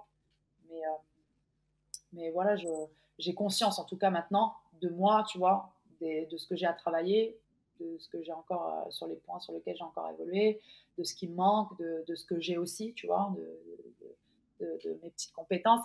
Et j'avance, tu vois. Mais en tout cas, maintenant, ouais, je dirais que, tu vois, le travail d'introspection que je te disais, euh, le travail de connaissance de soi, ben, il t'aide à savoir maintenant qu'est-ce qui va te mettre en difficulté. Et donc, rien que le fait d'avoir fait ce process-là avant, tu vois, derrière, quand tu arrives dans l'environnement et dans la Tu situation, gagné du temps. ben, t'en es conscient, tu vois. Donc, derrière, tu as des réponses et Mmh. tu as tes schémas qui s'activent, tu vois. Donc, voilà, je peux pas te dire que maintenant, non, je n'ai pas changé, tu vois, j'ai pas changé, j'ai juste évolué, j'ai juste pris conscience de mes forces, de mes faiblesses, et voilà, tu vois, j'avance comme ça. Ouais, je comprends. Ça me fait penser à la phrase typique, la fake it till you become it. Il y a des trucs sur lesquels t'es pas à l'aise, mais c'est pas grave, tu fais semblant que t'es à l'aise jusqu'à ce que, en fait, tu te rends compte que ah, ça va, maintenant je m'en sors. J'aurais quand même, ce serait quand même mieux avec la stabilité, mais bon, c'est pas grave. Ouais, Je reste comme les ça. saisons, elles sont compliquées après, hein. Franchement, moi, je vois les entraîneurs, comment ils terminent les saisons lessivées, tu vois, je me dis, voilà, un entraîneur fatigué, c'est pas un entraîneur performant pour moi, tu vois. Donc, il faut vraiment essayer de Mm. prendre soin de soi. Et si tu veux prendre soin de soi, il faut que tu saches déjà, toi, tu vois, qui tu es et dans quelles circonstances, tu vois, tu vas être sous stress et en perte un petit peu de tes moyens. Donc ouais, et bien te connaître, je dirais, c'est avant tout bien connaître tes valeurs, tu vois. Et donc voilà, après, je dirais que moi, pour moi, je- tous les gens, ils doutent, tu vois. On va dire, c'est Ouais, c'est normal. un démon un peu bienfaisant, tu vois. Mais tous les gens doutent, quoi. Donc ça, c'est pas le problème. C'est juste derrière comment tu vas réagir, tu vois, face à tout ça, quoi. Ouais, je suis d'accord. L'accompagnement, tu l'as commencé à la première, la deuxième, la troisième blessure? J'ai commencé la première blessure à 15 ans parce qu'en fait, Ah ouais, donc pour te dire, j'ai 15 ans, je passe mon IRM, je me fais croiser, ménisque, la totale, tu vois. Je n'ai pas fait semblant et je la vais voir le complète. docteur. Ouais. Et je vais voir le docteur à Nantes et il me dit, j'étais avec ma maman et il me dit, Cam, tu ne referas plus de basket, c'est fini. Donc c'est fini pour toi le basket. Euh, Le tact médical. Tu vois, de l'époque en plus. Donc ouais, non, c'est fini pour toi le basket de haut niveau. De toute façon, à 30 ans, tu auras de l'arthrose, tu seras en fauteuil. Bon, bref, il me sort ça, tu vois. La classique. Donc là, Dieu merci, à 15 ans, c'est pareil, tu vois, tu es là, toi, tu retiens juste, tu feras plus de basket, tu vois. Tu retiens juste ça, en fait. Mais le reste, Ouais. tu sais pas ce que ça veut dire, l'arthrose, tout ça, tu sais pas ce que c'est, tu vois. Donc, donc bon, moi, comme j'étais quelqu'un de buté, tu vois, donc je lui ai dit, bon, on peut opérer, tu vois. Et il me dit, oui, on peut opérer. Et si on m'opère, je vais recourir. Il me dit, oui, je vais recourir. Ok, bon, bah, si je peux recourir, je peux rejouer au basket, tu vois. Donc, pour moi, ce qu'il me disait, ça m'importait un peu, tu vois. Je me dis, j'avais fait aussi mes recherches, j'avais vu que Jean-Pierre Papin, il s'était fait les croisés, il s'était J'adore. même pas fait opérer et il a rejoué, tu vois. Donc, je m'étais dit, bon, j'ai pas les cuisses de Jean-Pierre Papin, j'ai pas son âge, mais moi quand il m'a dit, dès lors qu'on pouvait opérer, pour moi, on pouvait rejouer, tu vois. Donc, Ouais. avec le peu de connaissances scientifiques que j'avais. Donc non, ça impacte, tu vois. Tout ça pour dire que quand même, ça impacte. Je peux pas le nier. Derrière, tu te retrouves dans des centres de rééducation à 15 ans en fauteuil roulant, tu vois. En fauteuil roulant, avant, tu étais en fauteuil roulant quand tu opérais des croisés. Euh, j'ai perdu 10 kilos, j'en faisais déjà pas beaucoup, tu vois. J'ai perdu 10 kilos. J'étais vraiment devenue, tu vois, assez maigre. Et donc forcément, là, tu vois, le retour, on va dire, sur le terrain, euh, inconsciemment, pour moi, je revenais, j'allais être la même joueuse, tu vois. Mais en fait, inconsciemment, ton corps, ta tête protège ton corps, tu vois. Et Bien sûr. du coup, t'es pas la même joueuse. Et tu vois, la première discussion qu'on a eue sur le fait que quand j'étais petite, je faisais pas de passe, tu vois. J'allais au charbon, je finissais par terre tout le temps. On me disait, ouais, t'es comme Tony Parker, tu vas au charbon, tu finis par terre, tu te relèves, tu t'en fous. Ben, en fait, au fur et à mesure de mes blessures, plus ça allait et moins j'allais dans la raquette, tu vois. Et donc, tu vois, tout ce travail il est essentiel, tu vois. Il est vraiment essentiel parce que tu es toujours impacté en sortant de blessure. Tu t'en rends pas compte, en fait. Tu t'en rends pas compte. C'est ton Ouais. corps qui se protège tout seul, tu vois. Mais si tu travailles pas sur toi et sur ça, ouais, c'est compliqué derrière le retour à la compétition, tu vois. Et l'accompagnement, du coup, c'est arrivé comment? Tu t'es rentré en contact avec quelqu'un? C'est toi, à 15 ans, qui t'es dit, il y a quelqu'un qui va m'aider à ce que mentalement ça aille mieux? J'ai vu dans le journal, en fait, un jour, j'ai vu dans le journal avec ma maman qu'il y avait Nicolas Gétin, tu sais, qui travaillait avec Sandrine Gruda sur le travail de l'analytique du tir et tout. Et comme il était de Ouais. Nantes, si tu veux, moi j'étais de Nantes à l'époque, du coup j'étais à Nantes et j'ai pris contact avec lui, en fait. Et donc c'est lui le premier avec qui j'ai travaillé, donc sur l'imagerie mentale, tu vois, plus que Ok. sur le terrain au début. En fait, on a suivi un petit peu ma progression physique, tu vois, ce que je pouvais faire, ce que je pouvais pas faire. Le plus gros du travail, il a Mhm. été vraiment, tu vois, dans son bureau, à essayer d'imaginer, en fait, mon retour sur un terrain. Donc, c'est surtout ça, tu vois.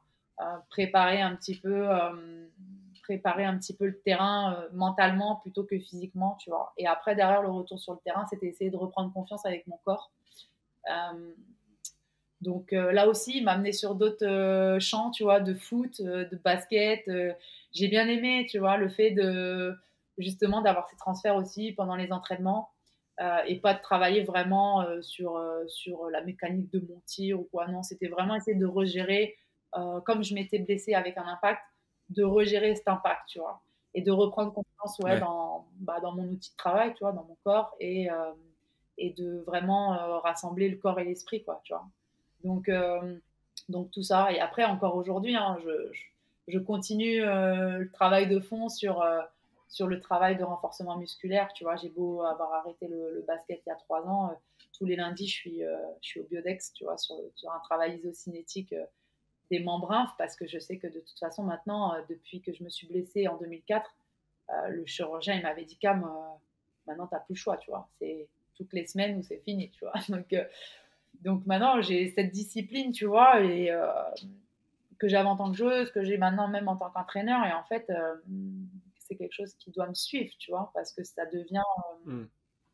ça devient nécessaire, en tout cas pour mon corps, tu vois. Donc ouais, c'est quelque chose que c'est voilà. Après tous les 4 ans, je sais pas, tu vois, ça revient dans des contextes particuliers, tu sais, ces choses-là. Hein, je t'expliquais Valenciennes et après Basketland. Basketland aussi, avec voilà, une saison un petit peu faite de haut et de bas personnellement, et puis une grosse fatigue, tu vois, en fin de saison, comme d'hab en fin de saison, tu vois. Et quelqu'un qui me tombe par contre sur mon genou en porte-à-faux un petit peu, donc tu vois, j'ai pas l'anticipation de la voir, de la contrôler, de la repousser parce qu'elle fait le double de moi, tu vois. Donc elle retombe sur mon genou et si tu veux, je me répète le croisé, quoi. Donc ouais, c'est en fait, tu te dis bon, tu connais le protocole, hein. Je vois un petit peu Alix Duché, tu vois, on a beaucoup d'échanges, on a joué ensemble et elle aussi, c'est pareil, elle n'a pas été épargnée par les blessures, mais c'est des choses qui Ouais, la t'impactent et pauvre. si à un moment donné, t'es pas entouré, tu vois, tu peux pas t'en sortir tout seul, quoi. Tu peux pas t'en sortir. Ouais. Tu te fragilises en fait, tu vois. Donc derrière, t'es plus la même personne et t'es plus la même joueuse, quoi. Et donc tes entraîneurs, eux, la même personne, à la rigueur, ils s'en fichent. Mais la même joueuse, c'est compliqué, quoi, tu vois. Tu deviens Ouais, je prévisible, comprends. en fait, c'est ça le truc, dans ton jeu. Donc, ouais, je suis devenue une joueuse plutôt sur la gestion et plutôt une meneuse passeuse qu'une meneuse, ouais, plutôt scoreuse qui allait mettre son pied, son nez dans la raquette, quoi. C'est vrai que là-dessus, forcément, ton jeu, il évolue, quoi. Parce que c'est marrant ce que tu dis. Moi, je me rappelle avoir vu Derrick Rose jouer. Et moi, j'arrivais pas à comprendre. Je me disais, mais il fait, je sais pas quelle taille il fait, mais il est pas immense. Il va toucher le haut du panier. Ses genoux, comment ils font, quoi? Au bout d'un moment, c'est pas possible de sauter comme un marsupilami comme ça tout le temps. Et bon, bah, tout le monde connaît l'histoire. Il s'est fait le croiser. Et voilà. Mais tu dis, quand même, est-ce que c'est forcément lié tout le temps? Tu vois, par exemple, toi, le fait de pas aller au contact, c'était un choix, c'est-à-dire que tu pouvais y aller, mais tu choisissais de pas y aller. C'était une peur. C'était lié à quoi? Tu saurais dire? Ben, je dirais que déjà, tu sais, c'est comme les étapes de l'apprentissage, en fait. La première étape, c'est euh, je ne sais pas que je ne sais pas, tu vois. T'es inconscient, en fait. Tu sais pas, tu sais pas. Et après, derrière, quand tu commences à... Ok, la deuxième étape, c'est je sais que je ne sais pas, tu vois. Et en fait, au début, c'est ça, avec le retour d'une blessure, c'est tu sais pas, en fait, que tu vas pas... tu sais pas que tu vas pas aller au contact, tu vois. Tu le fais de manière inconsciente. Toi, dans ton jeu, tu vas plus au contact, tu vas plus chercher les fautes et tout. Tu es plus sur le pull-up, tu es plus sur le 3 points, voilà, tu es plus dans la gestion de Ouais. l'équipe, dans les passes. Et après, une fois qu'on te met le point, qu'on te pointe du doigt, tu vois, un petit peu ton évolution dans le jeu et tout, tu te dis, ok, donc tu essaies de comprendre pourquoi déjà, tu vois, t'es plus la même chose. Pourquoi, pourquoi tu fais pas le choix, tu vois, d'aller chercher la faute en fin de contre-attaque, pourquoi tu te stops, tu tires, tu vois. Tu te dis, bon, Et ça c'était dès 16 ans, cette ouais, réflexion-là? je l'ai eu de bonheur, ouais. Je Ouais. l'ai eu de bonheur parce que pour le coup, tu vois, mon jeu, il a vraiment évolué du tout au tout, tu vois. Ouais. Après, après, voilà, avec les niveaux aussi, mais je te dis, au pôle, j'avais peur de rien, tu vois. Donc, j'ai vraiment eu cette réflexion, tu vois, rapidement, parce que au pôle France, bah, on remet en question tes choix, tu vois, sur le terrain. Pourquoi tu fais ça? On l'associe à un mauvais choix, tu vois, alors qu'en fait, Ouais. des fois, ça peut quand même être une bonne réponse, tu vois, s'arrêter en contre-attaque, prendre un pull-up et pas aller chercher la faute, c'est une bonne réponse aussi. Mais toi, tu te dis, bon, attends, ça fait une, deux, trois fois qu'on te le dit, est-ce qu'il n'y a pas quelque chose derrière tout ça, tu vois? Et c'est vrai que, ouais, tu Ok. creuses et tu te dis, bon, ok, je pense que, ouais, la gestion des contacts, là, peut-être que c'est compliqué pour toi, quand même. Et après, pourquoi, tu vois? Ça, tu travailles là-dessus, mais ouais, j'ai eu cette réflexion de bonheur, ouais. Parce que déjà, bon, ça démontre beaucoup de maturité. Alors pas que ça d'ailleurs, hein, sur plein de choses que tu as racontées déjà. Pour une petite de 16 ans d'avoir ce genre de réflexion. Parce que c'est une chose que les gens te le disent, mais que toi tu arrives au processus de le relier avec des choses qui sont inconscientes, c'est super difficile.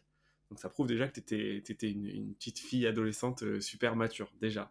Mais une fois que tu t'en rends compte, parce que quand tu t'en rends compte, il y a deux solutions. C'est soit tu l'acceptes, et tu dis ok, je vais me protéger, je vais faire attention, ou il y a aussi des gens qui font le choix inverse, c'est de dire bon bah je vais préparer mon cerveau avec des gens pour que j'y aille quand même. Toi t'as fait comment? C'était un choix de te protéger? Une fois que tu t'en es rendu compte, tu t'es dit ok, je vais continuer comme ça, ou t'as essayé de lutter avec toi-même et t'as pas réussi? Non, j'ai continué déjà de travailler, j'ai changé de préparateur mental, je travaillais avec Marie Gomez, donc la Ok. fille de François Gomez, qui était aussi sur Nantes et que je connaissais très très bien. Donc elle a vraiment ciblé rapidement, elle m'a cerné rapidement, elle m'a scanné rapidement mon profil, tu vois, voilà, d'hypersensible aussi, parce que ouais, je suis quelqu'un qui est, tu vois, qui est quand même sensible à beaucoup de choses, et qui est toujours en train de capter, tu vois, les intentions de part et d'autre. Et quelqu'un aussi qui est toujours ouais, dans la réflexion, donc ça fait mal au crâne, tu vois, ça fait vraiment mal au crâne, et la Je charge comprends. mentale, pour chez moi, elle est vraiment importante. Donc, et donc ce côté, tu vois, d'exigence, quoi. Donc on a vraiment aussi travaillé là-dessus avec elle sur le lâcher prise, je dirais, Ouais. donc sur le lâcher prise et de se dire à un moment donné, t'es blessé, tu vois, t'es quelqu'un qui veut travailler dans la perfection, mais comme la vie, c'est pas ça, regarde ce que ça t'apporte, regarde ce que ça t'apporte pas, tu vois, et Ouais. tes défauts. Et donc, ok, donc encore cette prise de conscience, tu vois, sur qui tu es déjà. Et après, sur le travail donc j'ai travaillé aussi avec à l'INSEP, mince, je sais plus son nom, euh, la psychologue de l'INSEP qui s'occupe de Teddy Riner cette année là, enfin cette année et depuis des années, tu vois, qui c'est qui a fait beaucoup Ouais, d'interventions de je vois qui c'est. podcast. Et en fait, nous à l'époque, elle était donc pas avec Teddy Riner, enfin j'étais avec Teddy Riner dans la promotion d'athlètes sur nos saisons à l'INSEP, mais Ouais. elle n'était pas dans Pro Teddy, tu vois, elle s'occupait vraiment de tous les athlètes, c'est la psychologue de l'INSEP, tu vois. Donc, Ouais, on ouais. avait comme ça des rendez-vous, nous, un petit peu individuels avec elle. Et donc, j'ai travaillé avec elle comme j'étais à l'INSEP sur, du coup, mon retour à la compétition. Et donc, elle, justement, tu vois, elle me disait, en fait, en fonction de aussi toi, qui tu es physiquement, mentalement, techniquement, tactiquement, la personne que tu es, tes valeurs que tu as, tu vois. Elle m'a dit, le fait que tu retournes pas au charbon, tu vois, c'est pas une fin en soi et c'est pas que tu fais un blocage en fait. C'est juste que toi, tu as évolué, tu vois, dans ton jeu, dans ta connaissance de toi, dans ta connaissance de ton sport. Et que, en fait, et au moment où elle m'a dit ça, je me suis dit, ok, quand même, stop, tu vois, t'es plus bloqué, tu vois, et t'es plus là en mode, non, tu vas pas au contact parce que t'as les croisés, tu vois. C'était plus ça, en fait, parce que on arrivait d'y retourner, en fait. Donc, c'était plus ça, tu vois. C'était plus ce blocage incessant, quoi. Donc, derrière, ça m'a libérée, je dois dire. J'allais pas forcément plus au contact, mais en tout cas, ça me permettait de nouveau refaire les bons choix, tu vois. Et d'anticiper justement certaines phases de jeu, quoi. Donc après, j'ai eu, tu vois, des échanges avec elle là-dessus. Et après, j'ai encore, tu vois, changé de coach. Mais je dirais que ouais, chacun des intervenants, tu vois, ont apporté en tout cas la pierre à l'édifice, à ma construction, tu vois, ou à ma reconstruction, on va dire, en tant qu'athlète. Ouais. Ouais, les changements d'intervenants, c'est un peu comme les changements d'entraîneur que tu as fait. Au final, en fil rouge, c'est toujours plus de perspectives de gens différentes, de façons de voir différentes pour t'enrichir toi en tant que personne. Ouais, c'est ça. C'est ça. Et puis de toute façon, oui, on évolue un petit peu dans la vie comme on évolue aussi dans son boulot, tu vois. Donc je dirais que j'ai continué en tout cas de me former comme ça. Hmm, je comprends. Et les changements d'intervenants, du coup, c'était voulu aussi? C'était un choix?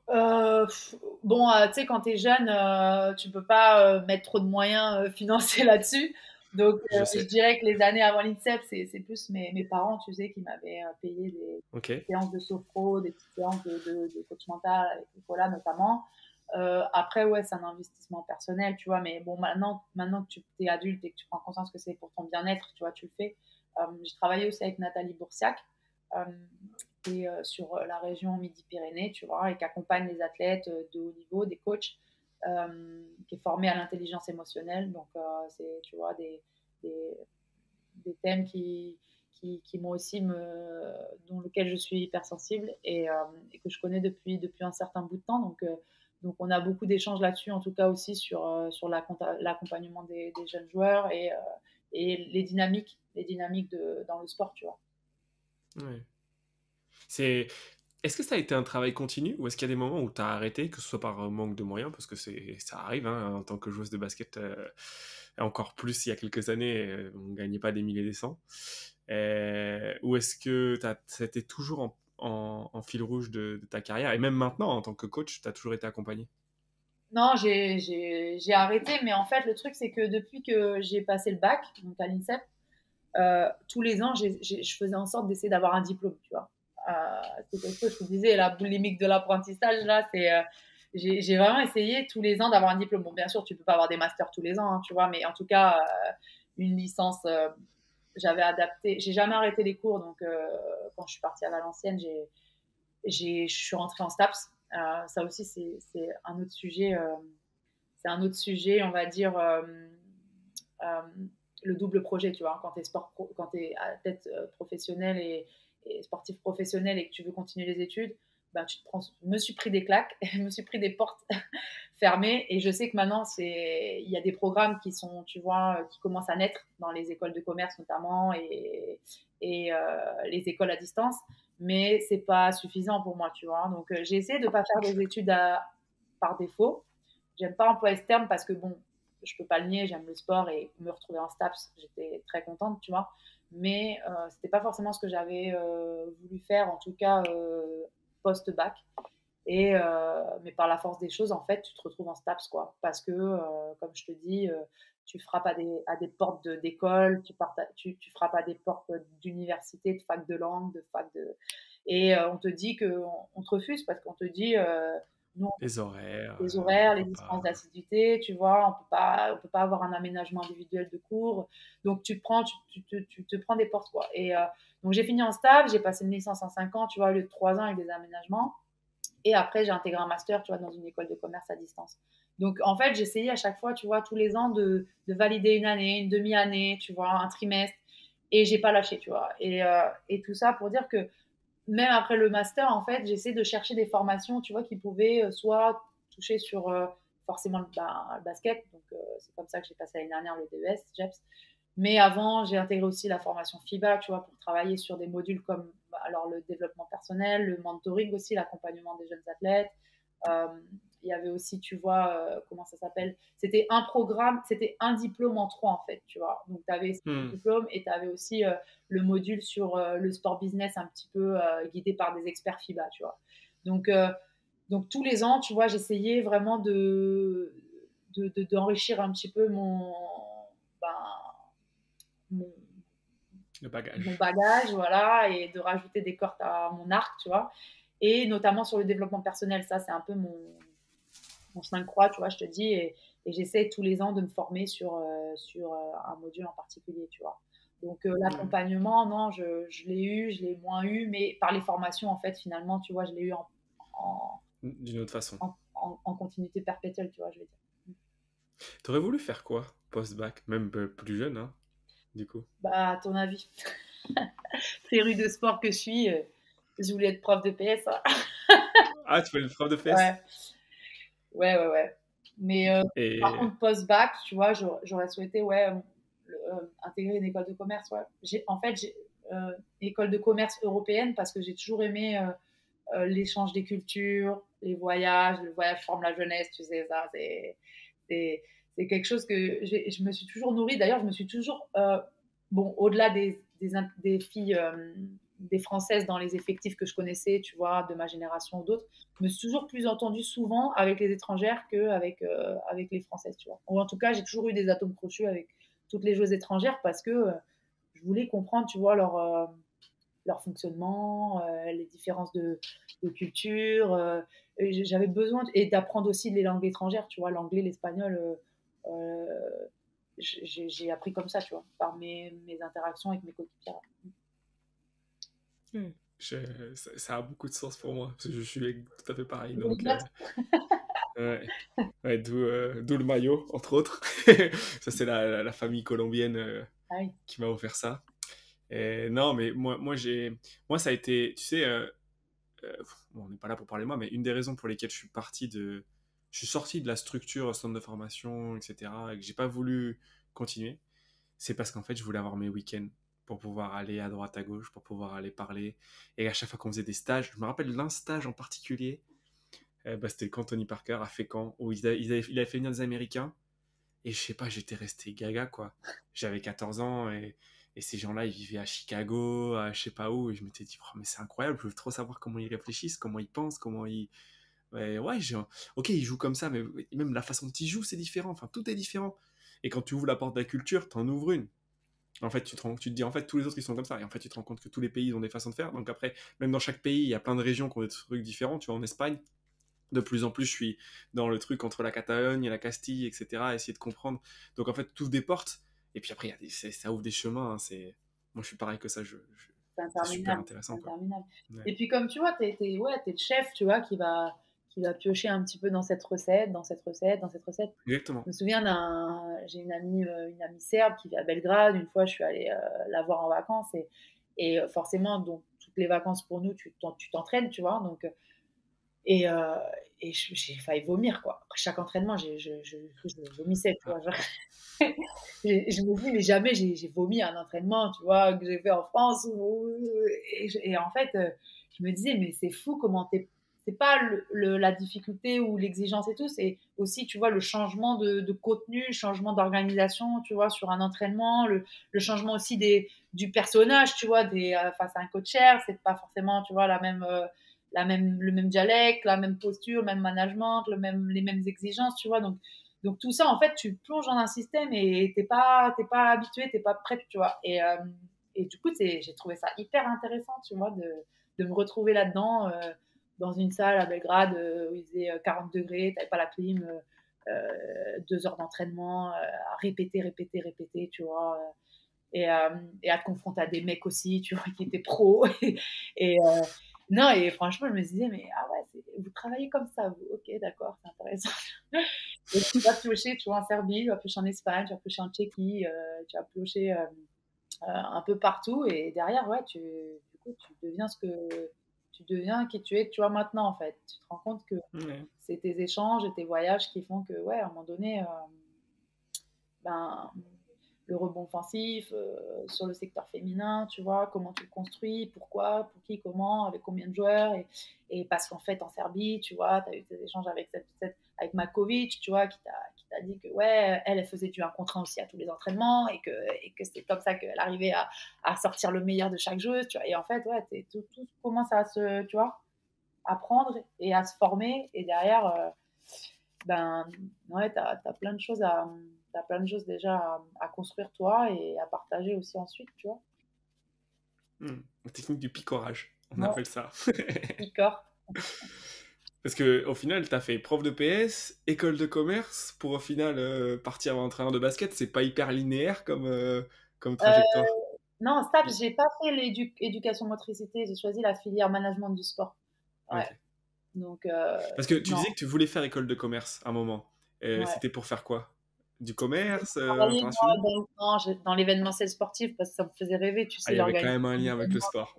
Ouais, non, c'était toujours dans le sport, c'est sûr.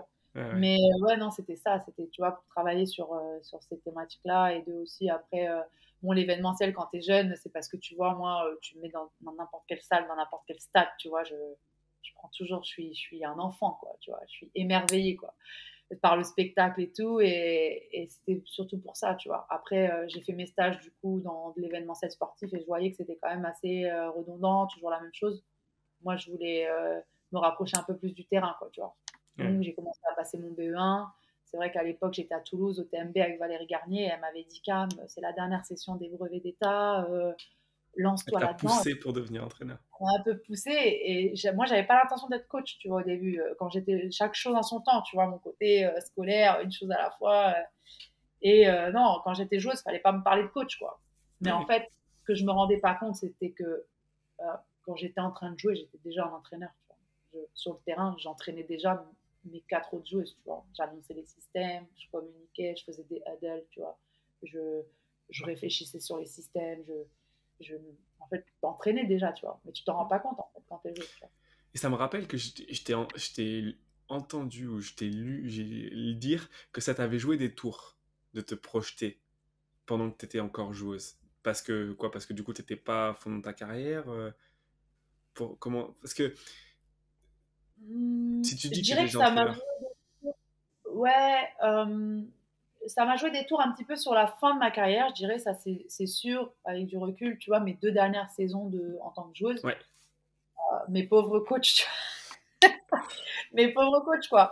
Parce que du coup, en fait, tu te permets de, tu vois, peut-être d'avoir des échanges, de dire des choses qui n'ont pas lieu d'être quand tu es joueuse, en fait. Tu vois, tu es là, tu fais confiance à ton coach et tu peux donner ton avis, mais voilà, quoi. Et en fait, là, j'étais vraiment en train de basculer, même les arbitres, tu vois, mes pauvres arbitres, toujours en train de remettre en question, tu vois, non, pourquoi tu sais, c'est pas cohérent.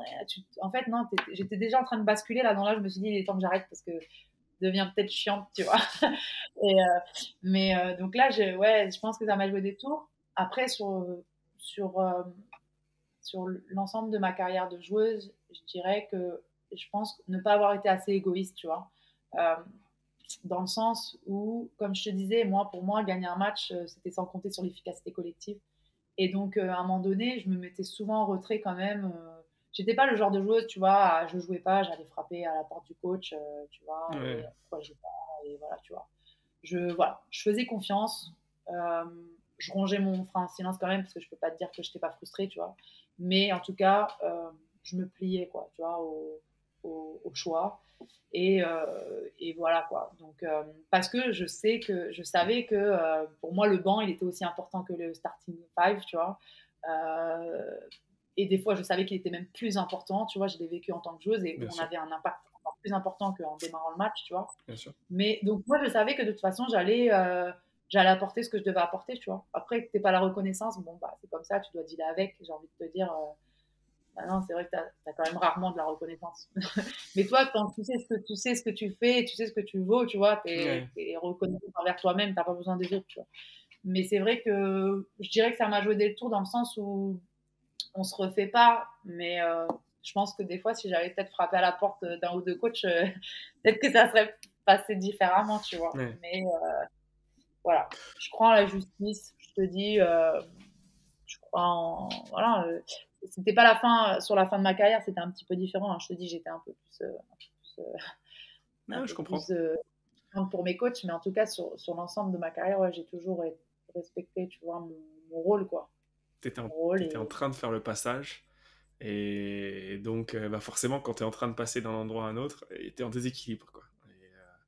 Ouais, c'est sûrement ça, avec du recul maintenant. C'est toujours plus facile avec du recul. Hein. Sur le moment, Ouais. on peut autant se poser à essayer de réfléchir, parfois on n'y voit pas clair. Mais du coup, t'es allé jouer à Nice pour pouvoir coacher les U18, et puis après, en fait, finalement, assez rapidement, t'es parti avec Auré Bonan à Nantes. Euh, Vite et en même temps, pourquoi pas? Qui a décidé comment il fallait faire?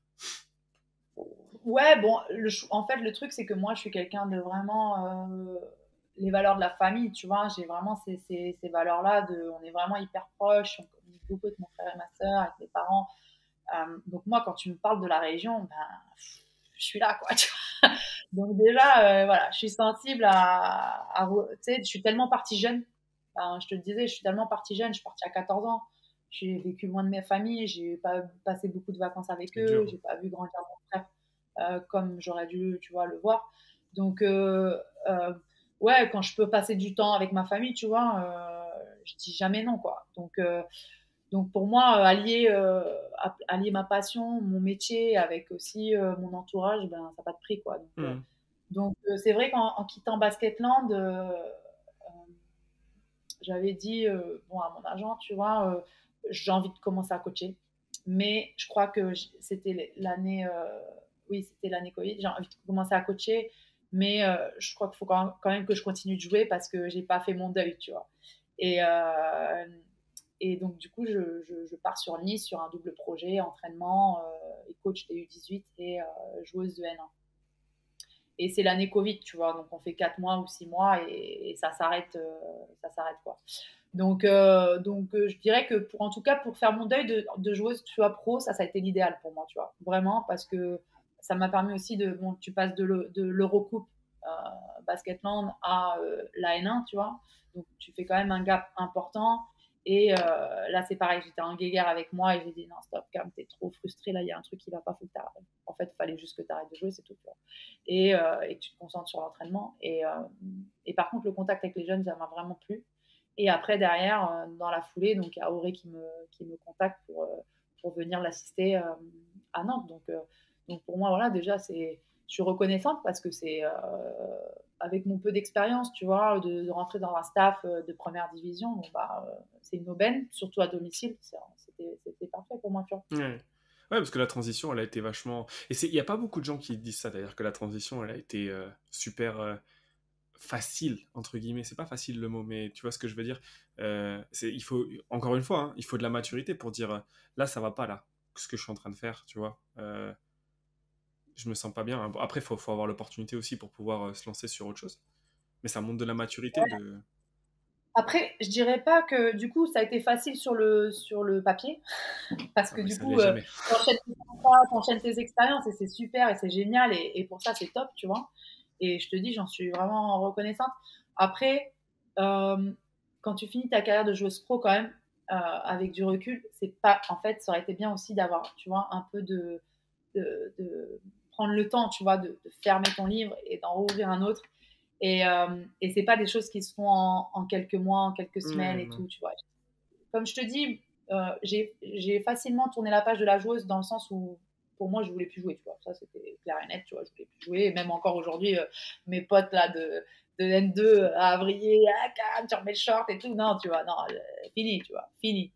Mais dans le sens où, tu sais, mentalement, avec encore une fois, hein, toutes tes blessures, tous les voyages que tu as fait, tous les clubs, tu vois, dans mon cas personnel, je pense que ça aurait été bien que je souffle un peu, tu vois.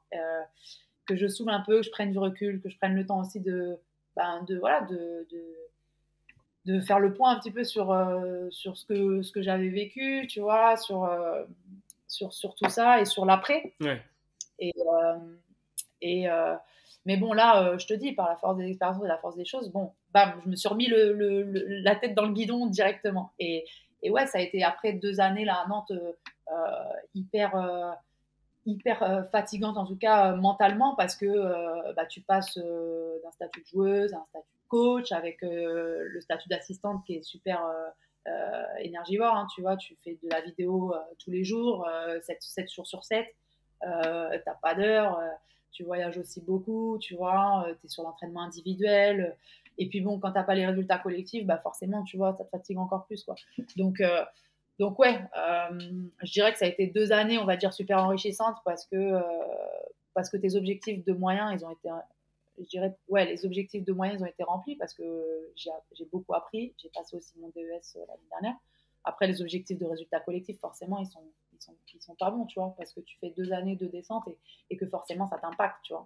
Donc, c'est pour ça que cette année, elle a été nécessaire aussi pour moi, là, pour justement me reposer déjà, me ressourcer, me recentrer et puis organiser on va dire, de nouvelles perspectives, tu vois. Tu disais que tu finissais toujours lessivé les saisons en tant que joueuse, sachant que tu as vécu des saisons, tu l'as dit, super énergivores en tant qu'entraîneur.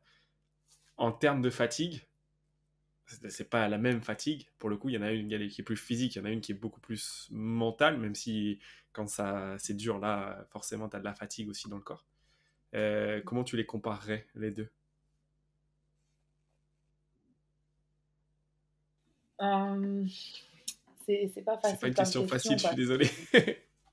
non, c'est pas facile parce que je te dirais que pour moi la fatigue mentale elle est plus impactante, tu vois, Mhm. parce que ta fatigue mentale elle influence forcément ton physique. Donc du coup euh, du coup euh, du coup tu finis, enfin en fait tu as l'impression que c'est 2 fois plus de fatigue, tu vois. Je dis pas que ta fatigue physique influence aussi ta fatigue mentale, hein, tu vois, mais pas dans le même sens du coup. Donc le truc, c'est que tu touches là, après ces 2 saisons en tant qu'assistante, tu touches quand même à ton cœur, quoi. C'est le cœur que tu touches. Et donc là, c'est pour ça que tu te remets un petit peu en question tu prends un petit peu de recul et tu te dis, bon, est-ce que c'est vraiment ce que tu as envie de faire, tu vois. Parce qu'à un moment donné, tu peux pas non plus, tu vois, sacrifier ta santé, ton environnement, ton entourage et tout ça, quoi. Donc ouais, tu te poses beaucoup de questions. Ouais. Tu te poses beaucoup de questions et ça t'impacte forcément parce qu'à un moment donné, tu te dis, bon, toi, tu as tes valeurs et peut-être que les valeurs du sport de haut niveau ou de certains contextes, en tout cas Je sais pas. professionnels, ça vont à l'encontre de tes valeurs. Donc, est-ce que c'est toi le problème? Est-ce que c'est le problème de toi avec le haut niveau? Est-ce que c'est le problème de toi juste avec certains environnements? Bon, tu sais pas, tu vois. Et c'est pour ça que ce recul, il est nécessaire parce qu'en fait, tu te dis, bon, ok, ça permet juste de te recentrer et de te dire que ton environnement, il est comme ça, mais il n'est pas plus beau ailleurs, tu vois. Et qu'à un moment donné, toi, tu y vas et tu essaies voilà, d'être toi-même, de donner le meilleur de toi et advienne ce qu'adviendra, tu vois. T'en as conclu quoi par rapport aux valeurs? Ben, que moi, en tout cas, j'en ai conclu que je pouvais pas travailler déjà dans, dans tous les environnements, tu vois. Qu'à un moment donné, ben, forcément, hein, il y a des environnements de travail tu peux pas, tu vois, plaire à tout le monde, tu peux pas connecter, matcher avec tout le monde. Donc, à un moment donné, tu vois, j'ai besoin, moi, comme je te disais avant, de cadre de stabilité, donc d'avoir des projets, d'avoir des gens qui ont des visions, tu vois. Euh, Travailler vraiment dans un projet de club et de m'entourer des gens aussi après, ben, forcément, qui partagent les mêmes valeurs que moi. Donc, euh, donc ouais, je pense que pour vraiment matcher, on va dire, dans un club, dans un staff, il faut que toi, tu te retrouves aussi individuellement, tu vois. Donc, je dis pas que je suis meilleure qu'un autre ou voilà, mais en tout cas, il faut que de part et d'autre, tu aies des gens qui partagent les mêmes valeurs que toi et les mêmes convictions, ouais, pour pouvoir travailler derrière main dans la main et être le plus efficace possible. Ça, ce que tu dis, je vais l'imprimer, je vais l'encadrer et je vais le mettre sur un mur. Parce que, non, mais c'est vrai, il y a beaucoup, beaucoup, beaucoup de gens. Tu vois, j'ai pensé à plein d'exemples dans ma tête de discussions que j'ai eues avec des gens qui ne se sont pas rendus compte de ça avant longtemps. Tu vois, dans ces choix-là, le premier nom qui vient à l'esprit, c'est Fabien Romeillet, qui est directeur general manager de Dijon, maintenant. Et je crois qu'il disait, au bout de 10 ou 15 ans d'entraîneur, où il était lessivé, et il a fini par dire, mais en fait, pourquoi je cherche à construire des projets avec des gens qui veulent pas de projet. Qu'est-ce que je fais, en fait? J'essaie de construire des projets avec des présidents, des gens qui veulent pas ça. Donc, pourquoi je m'épuise contre... Il faut que je trouve des environnements qui me correspondent, en fait, et des valeurs de gens qui me correspondent, dans lesquels je vais pouvoir me sentir moi. Et t'as raison, bien sûr que non, ça sera jamais parfait, et on ne fera jamais aimer par tout le monde, mais au moins, être entouré de gens qui partagent les mêmes valeurs, c'est quand même une sorte de barrière de sécurité pour pas se planter qui est quand même assez importante, quoi. Et, euh, Bah ouais, et d'où pas tout le monde fait l'importance ça. de te connaître toi-même, tu vois, de connaître tes forces et tes faiblesses, et puis de connaître tes valeurs, et puis après derrière de prendre le temps de aussi connaître la joie. Hein. J'ai été sollicitée par certaines structures, tu vois, certains coachs et tout.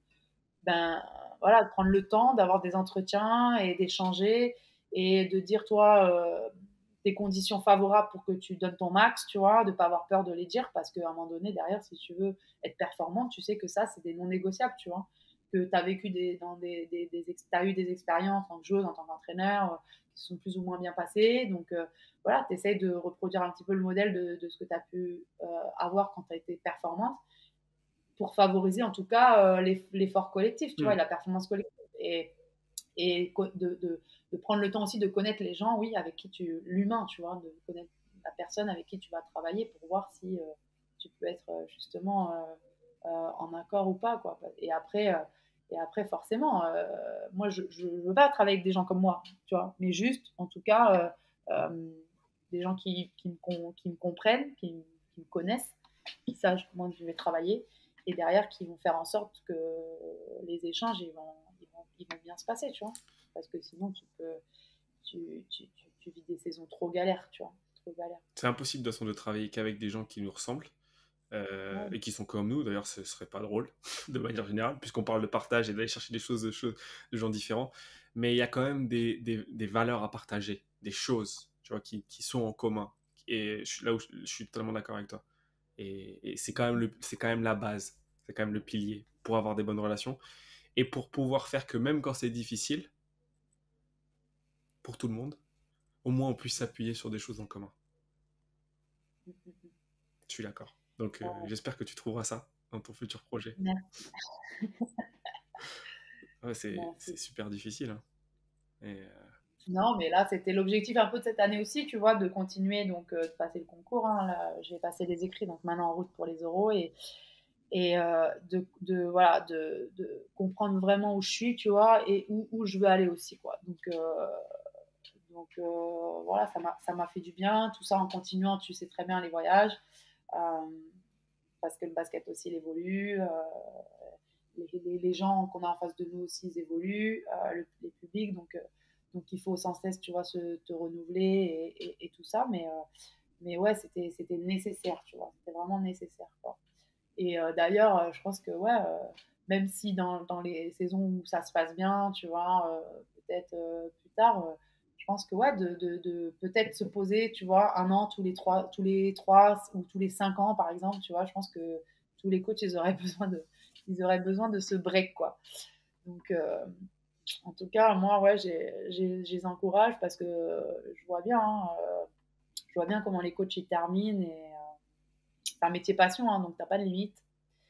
Et je vois bien comment ils terminent la saison et voilà, ça me fait un peu ouais, de peine de voir que c'est des gens qui sacrifient beaucoup de choses, tu vois, pour des fois se faire tirer dessus en fin de saison de part et d'autre, tu vois, sans mérite, quoi. Donc je pense que ouais, il y a des fois où tu as besoin de sortir un peu de ton environnement et de partir et de changer les idées et d'aller voir ce qui se fait ailleurs et de revenir ressourcé, prêt, disponible mentalement, tu vois déjà, et puis en ayant encore plus de billes, tu vois. mmh. Là, tu te sens ressourcé. Ouais, je me sens bien. Ouais. Je me sens bien. Les terrains me manquent, mais tu vois, ce week-end, j'étais sur le tournoi Interpol à Nantes pour essayer d'observer justement la catégorie U15 filles. Donc voilà, on s'était répartis avec le staff sur les différentes zones du pays là pour assister au final du tournoi Interpol en vue des finales nationales et de l'équipe de France cet été. Donc, Ouais. non, ça fait du bien de remettre un peu les pieds dans les salles, quoi. Ça te démange un peu quand même. Ouais, ça me démange. Après, je te dis, quand ça me démange, je vais courir 3 quarts d'heure et ça va, je suis bien. J'ai évacué Ouais. et je suis bien. Et parce que un des trucs où tu as été au contact du terrain indirectement, c'est la NBA. On va peut-être terminer par ça parce que tu as eu la chance d'aller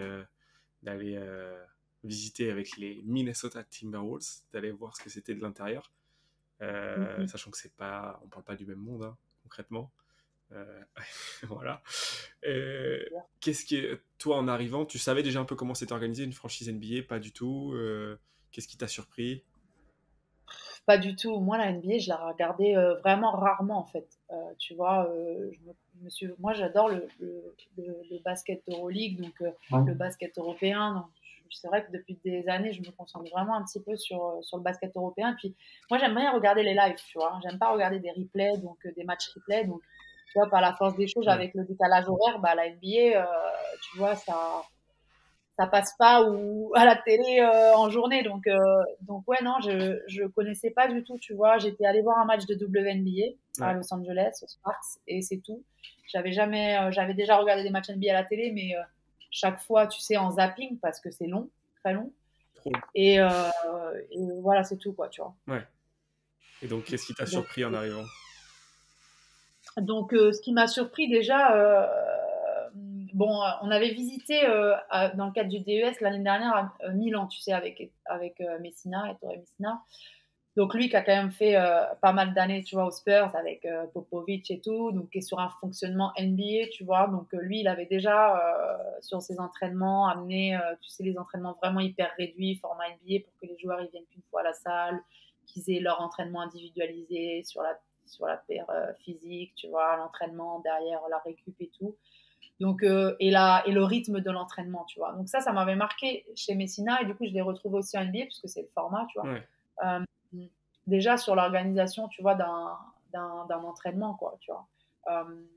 J'ai eu la chance vraiment, quand je suis arrivée à 8h30 un mardi, à 9h ils avaient réunion, ils préparaient le match des Sixers le soir. Et ils préparaient donc la vidéo qu'ils allaient présenter aux joueurs avant le match, tu vois. Ouais. Et en fait, déjà, je me disais, bon, bah, ok. Il m'a dit à 9h, je lui ai dit, bon, je sors de la salle, je vous laisse faire la réunion. Il m'a dit, non, t'as pas compris, Cam, tu restes avec moi toute la semaine. Donc j'étais là, ah, ok. Donc là, j'ai compris que déjà, j'allais, j'allais vraiment profiter de ma semaine, tu vois, et que Ouais. j'allais vraiment avoir beaucoup de choses à explorer, tu vois, à observer. Et en fait, à 9h, donc je me disais, ok, il y a Prigioni qui rentre, tu vois. Derrière, tu as Turner, un autre coach assistant. Derrière, tu as Max Lefebvre, le français. Et ça s'enchaîne, et ça s'enchaîne. Et en fait, on se retrouve à être 12 dans la salle, tu vois. Et je me dis, mais déjà, donc, tu prends une claque, tu vois, parce que sur, toi, tu es là avec ton petit staff de 2 entraîneurs, plus le PP, et voilà, préparer tes matchs, tu vois. Tu te dis, bon, ok. Même si tu le sais, en fait, de le vivre, tu vois. Et puis 12, c'est quand même beaucoup, tu vois. C'est pas 5 ou 6, des fois, sur des staffs Euroleague, ou 8, peut-être. Là, tu vois, 12, ça commence à C'est faire dans la énorme. salle, quoi. Donc, ouais, le premier, je m'en rappellerai, tu vois, de la première réunion, parce que je me dis, punaise, tu te retrouves à 12, et toi, tu es là, à côté de Prigioni et de Chris Finch, à parler de Joel Embiid, quoi, tu vois. Donc, bon, toi, t'es une souris, hein, tu parles pas, mais en tout cas, t'es là, quoi, tu vois. Donc ouais, et puis après, donc déjà, tu vois, dans l'organisation d'un staff aussi, la répartition des rôles, tu vois, le souci du détail, forcément, tu as plus de moyens, donc tu as plus de data, et après, derrière, il faut quand même que tu sortes le minimum de choses qui font que tu vas gagner un match, tu vois. Donc, phénomène un peu de l'entonnoir, tu vois, d'avoir un ensemble de data et de sortir 3 clés du match, quoi, tu vois. Donc, la difficulté, tu vois, pour ça, parce que je me dis sur quoi tu mets ton focus et avec une multitude d'entraîneurs experts dans chaque catégorie, tu vois. Hmm. Et après, euh, et après bah forcément, ton premier match NBA, tu vois, tu t'en souviens, quoi. Tu t'en souviens, quoi. Le spectacle que c'est. Bon, avant les Minnesota, j'ai eu la chance, tu vois, de voir un match à Chicago, à Bulls. Ok. Donc là, la salle des Bulls, qui est encore plus waouh que la salle de Minneapolis, tu vois, avec toute l'histoire que tu as eue, La le statue, marketing tout qu'il y a ça. autour, la com, tu t'ennuies jamais, ton œil. Pourtant, on est arrivé la veille et le lendemain, match des Bulls, c'était cramé, t'es fatigué, mais en fait, tes yeux ne se ferment pas, quoi. Ils peuvent pas se fermer, Il se tu passe trop vois, de parce choses. que tu passes trop de choses, tu vois. Donc, ouais, non, c'était génial aussi de pouvoir assister à ça, tu vois, parce que tu te dis, autant à travers l'écran, tu n'arrives pas à terminer les matchs des fois, autant en vrai, bah, t'en redemandes, quoi, tu vois.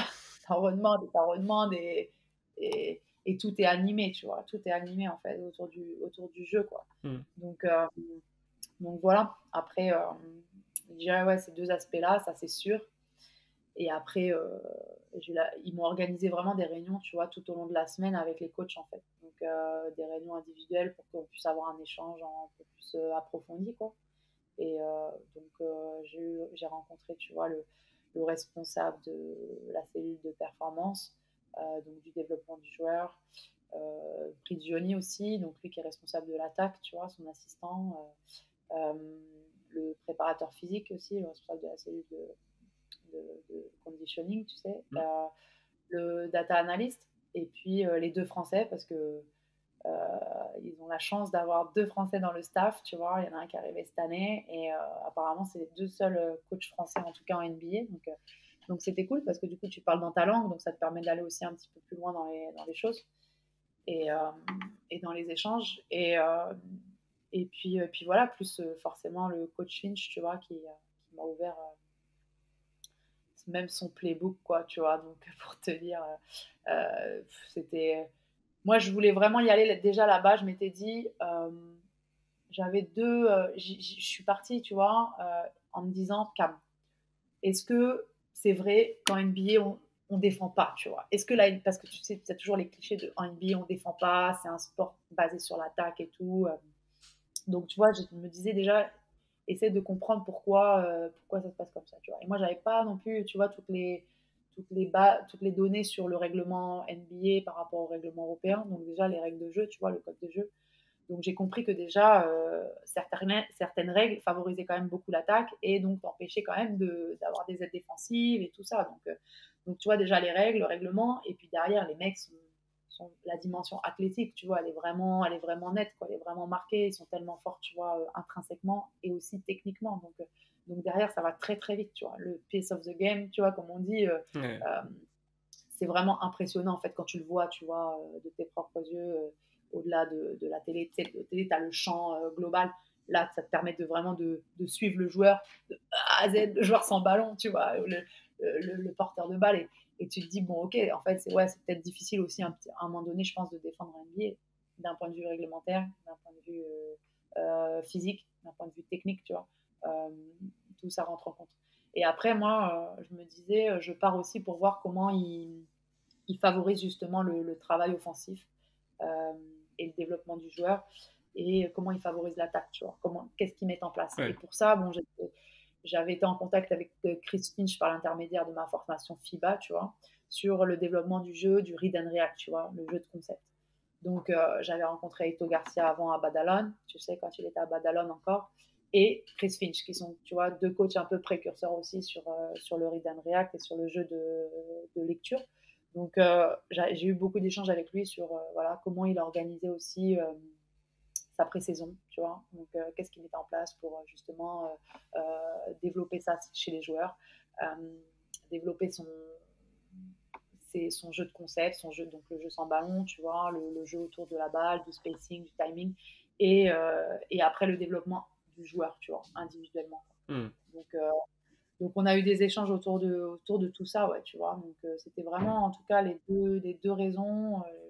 Je me suis dit, les deux choses que je cherche à comprendre, tu vois, en allant là-bas, en faisant mon voyage aux États-Unis, parce que là, en France, on est quand même un pays réputé pour nos qualités, tu vois, défensives, quoi. Et je me disais, bon, je veux voir comment il marque facilement des paniers, tu vois, et développer un petit peu le jeu offensif, pour le coup, tu vois. Donc, c'était vraiment mes deux focus, en tout Ok. cas, de mon voyage.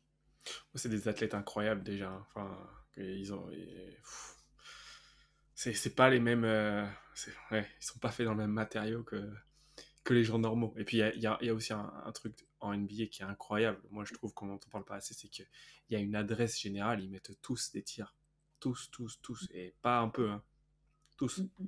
Ça, c'est impressionnant pour moi. De l'extérieur, en tout cas. Ouais, à 3 points, c'est facile, hein, ils les enchaînent à l'entraînement, j'ai pu le voir, tu vois, j'ai assisté à des séries d'entraînement, à des séances d'entraînement collectives et individuelles. Et c'est vrai que le rebondeur, il se met sous le cercle et il n'a pas besoin de bouger, quoi. Donc, je me dis, même ma grand-mère, elle peut prendre les rebonds en NBA, quoi. Ouais, et tu vois, ça fait poser des questions parce que tu parles des Timberwolves, par exemple. Ils ont joué le match de play-in contre les Lakers et Anthony Edwards, qui est un joueur incroyable, quand tu le vois sur des séries, il rate rien. Il a fait, je sais plus, 1 sur 13 ou 1 sur 14. Et donc tu dis, et mais sur des tirs où il était ouvert, hein, dans le quatrième quart-temps, d'un match chaud. Donc tu dis, il y a quand même un paramètre dans les playoffs, dans ces trucs-là, qui rend humain tout le monde, en fait. Qui est assez fascinant, je trouve. Ouais, bah, le paramètre mental, tu vois, tu peux pas le nier. Mais c'est comme, tu vois, je discutais avec le coach là-bas.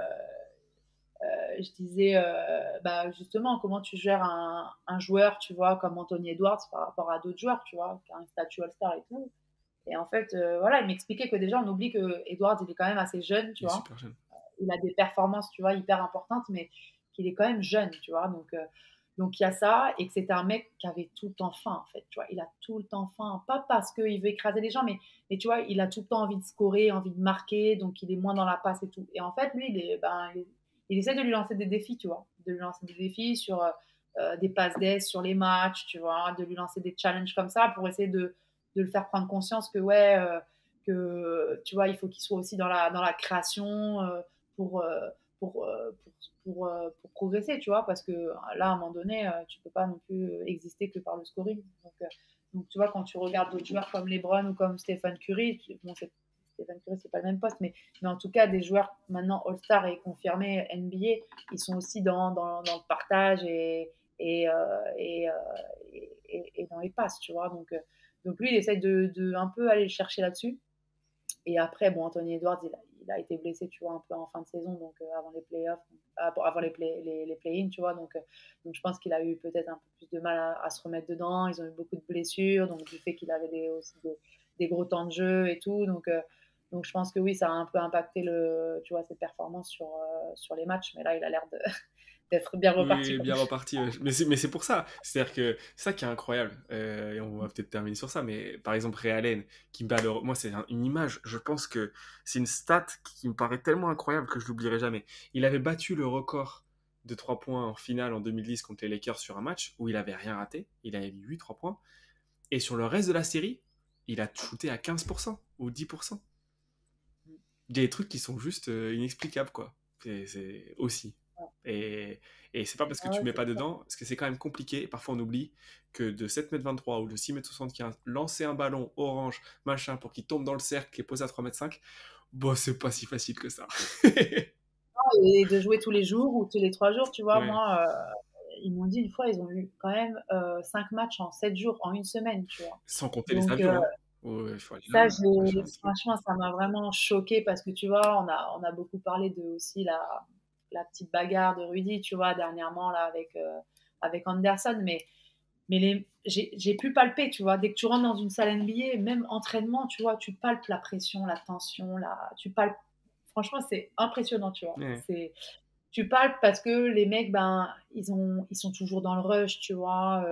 Ils ont toujours des choses à penser, des choses à régler, des choses à discuter. Moi, j'ai demandé à un coaching, j'ai dit comment tu fais pour gérer la pression. Bon, la pression, non, c'est quelque chose que tu construis toi personnellement, mais comment tu gères les sollicitations et tout ça, tu vois. Et il me dit, moi, bah, je vais voir d'autres sports, tu vois. Il va voir d'autres sports et il marche beaucoup, mais il me dit, je prends pas beaucoup de temps, tu vois, parce que j'en ai pas beaucoup. Donc c'est hyper difficile. Et les joueurs, franchement, quand j'entendais Tony Parker dire, ouais, la NBA, 82 matchs, on se rend pas compte. Non, franchement, on se rend vraiment pas Non, non, on compte. se rend pas Et là, compte. c'est vrai que pour avoir côtoyé les mecs et tout, ben oui, manger, dormir, jouer, moi je l'ai vécu et tout, mais eux c'est un level, ils font même pas leurs courses, tu vois, ils font pas de ménage, ils peuvent pas, tu vois, enfin, je pense qu'ils veulent pas, mais en tout cas ils peuvent pas, tu vois, Ouais. parce qu'ils ont pas le temps vraiment, tu vois, tout s'enchaîne. C'est assez hallucinant, tu vois. Franchement, pour le coup, c'est assez hallucinant leur rythme, en tout cas en NBA. Ouais. Donc, des fois, je pense que oui, il y a, tu vois, les émotions, tu te laisses submerger par tes émotions, la pression, et des fois, tu fais des trucs, ouais, tu contrôles plus trop ton corps et ton esprit. Là. Donc, je pense que tu vois, sur des matchs, comme tu disais, des fois, le manque d'efficacité sur les tirs et tes performances individuelles, ben, fait qu'en même temps, c'est pas des robots, tu vois. Exactement. Ça reste des êtres humains et d'enchaîner des matchs tous les jours. Là, je voyais les Timberwolves, j'ai vraiment suivi toute la saison, tu vois, les Minnesota, entre les blessures de, de, de Nazareth, tu vois, comment ça s'appelait, Towns, tu vois, à un moment donné, là, sur les plays-ins, c'est devenu un peu n'importe quoi, et il y a des blessures de part et d'autre, et les mecs, ils sont vraiment sollicités, tu vois, donc pour qu'ils sortent des performances à chaque match, c'est compliqué, tu vois. Pour que des mecs qui sont surnaturels paraissent normaux comme ça, c'est qu'il y a forcément beaucoup d'impact. Et parfois, t'as des gens qui arrivent après qui se permettent de râler, de dire oh, il a pas mis de tir, il est nul, tout ça. C'est facile, on allume notre télé, on regarde les stats et Rudy, il a encore raté des lancers francs, ou tu vois, lui, Edwards, il a vendangé, tu vois. Mais en fait, ouais, quand tu vois les coulisses derrière, tu te dis respect, quoi, tu vois, respect, quoi. Respect à tous. Ouais. Respect à tous parce que ouais, c'est des mecs qui font pas semblant quand même. Alors oui, on sait, ils gagnent très très bien leur vie et tout, mais en vrai, je pense qu'il y a des fois où ils s'en ficheraient un petit peu de gagner de l'argent et ils aimeraient plutôt partir en vacances que, tu vois, que de brasser des millions, quoi. Et ils aimeraient bien avoir un jour off ou 2 jours off, tu vois, et sacrifier un peu leur salaire, un mois ou deux, quoi, parce que ouais, pour les avoir côtoyés, c'est vraiment palpable, tu vois, la charge mentale et physique, elle est vraiment ouais, palpable, tu vois. Ouais. Ouais, j'en suis sûr. J'en suis sûr. Bon, on a parlé de tellement de sujets, de charge mentale, machin. Bon, puis je vais te laisser aller manger aussi au bout d'un moment parce que sinon, je vais Ouais. te capturer. Moi, je pourrais parler basket pendant des heures. Mais est-ce qu'il y a un sujet dont on n'a pas parlé, que tu voudrais aborder, ou est-ce que tu as un mot de la fin pour terminer?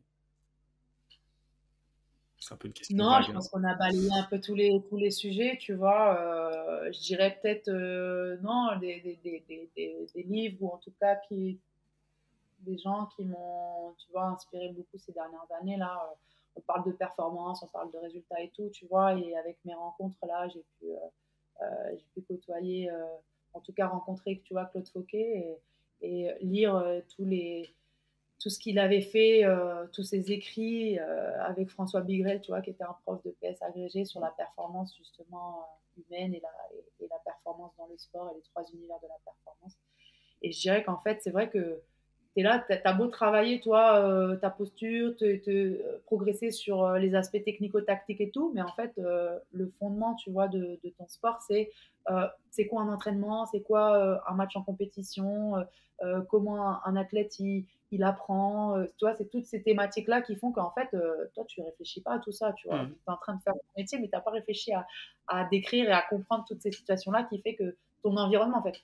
Et tu vois, c'est tous ces profs, ces philosophes, ces théoriciens qui travaillent là-dessus. Et donc, en tout cas, ouais, j'encourage tous les entraîneurs aussi à peut-être ben, se concentrer et gratter des informations chez eux parce que voilà, comme on dit, c'est pluridisciplinaire et multidimensionnel les aspects du sport de haut niveau. Et pour ça, il faut être curieux de tout et de tous. On les invite à ratisser large. Et on a terminé en parlant de philosophie, et ça, c'est magnifique. J'adore. Il y a plein de trucs super intéressants à les tirer de la philosophie. Donc, magnifique. Voilà. Merci en tout cas. Merci à toi. Merci pour les échanges. Et puis voilà, bon courage pour la suite. Et je reste avisée sur tous vos podcasts et toutes vos vidéos super intéressantes. Merci, c'est gentil.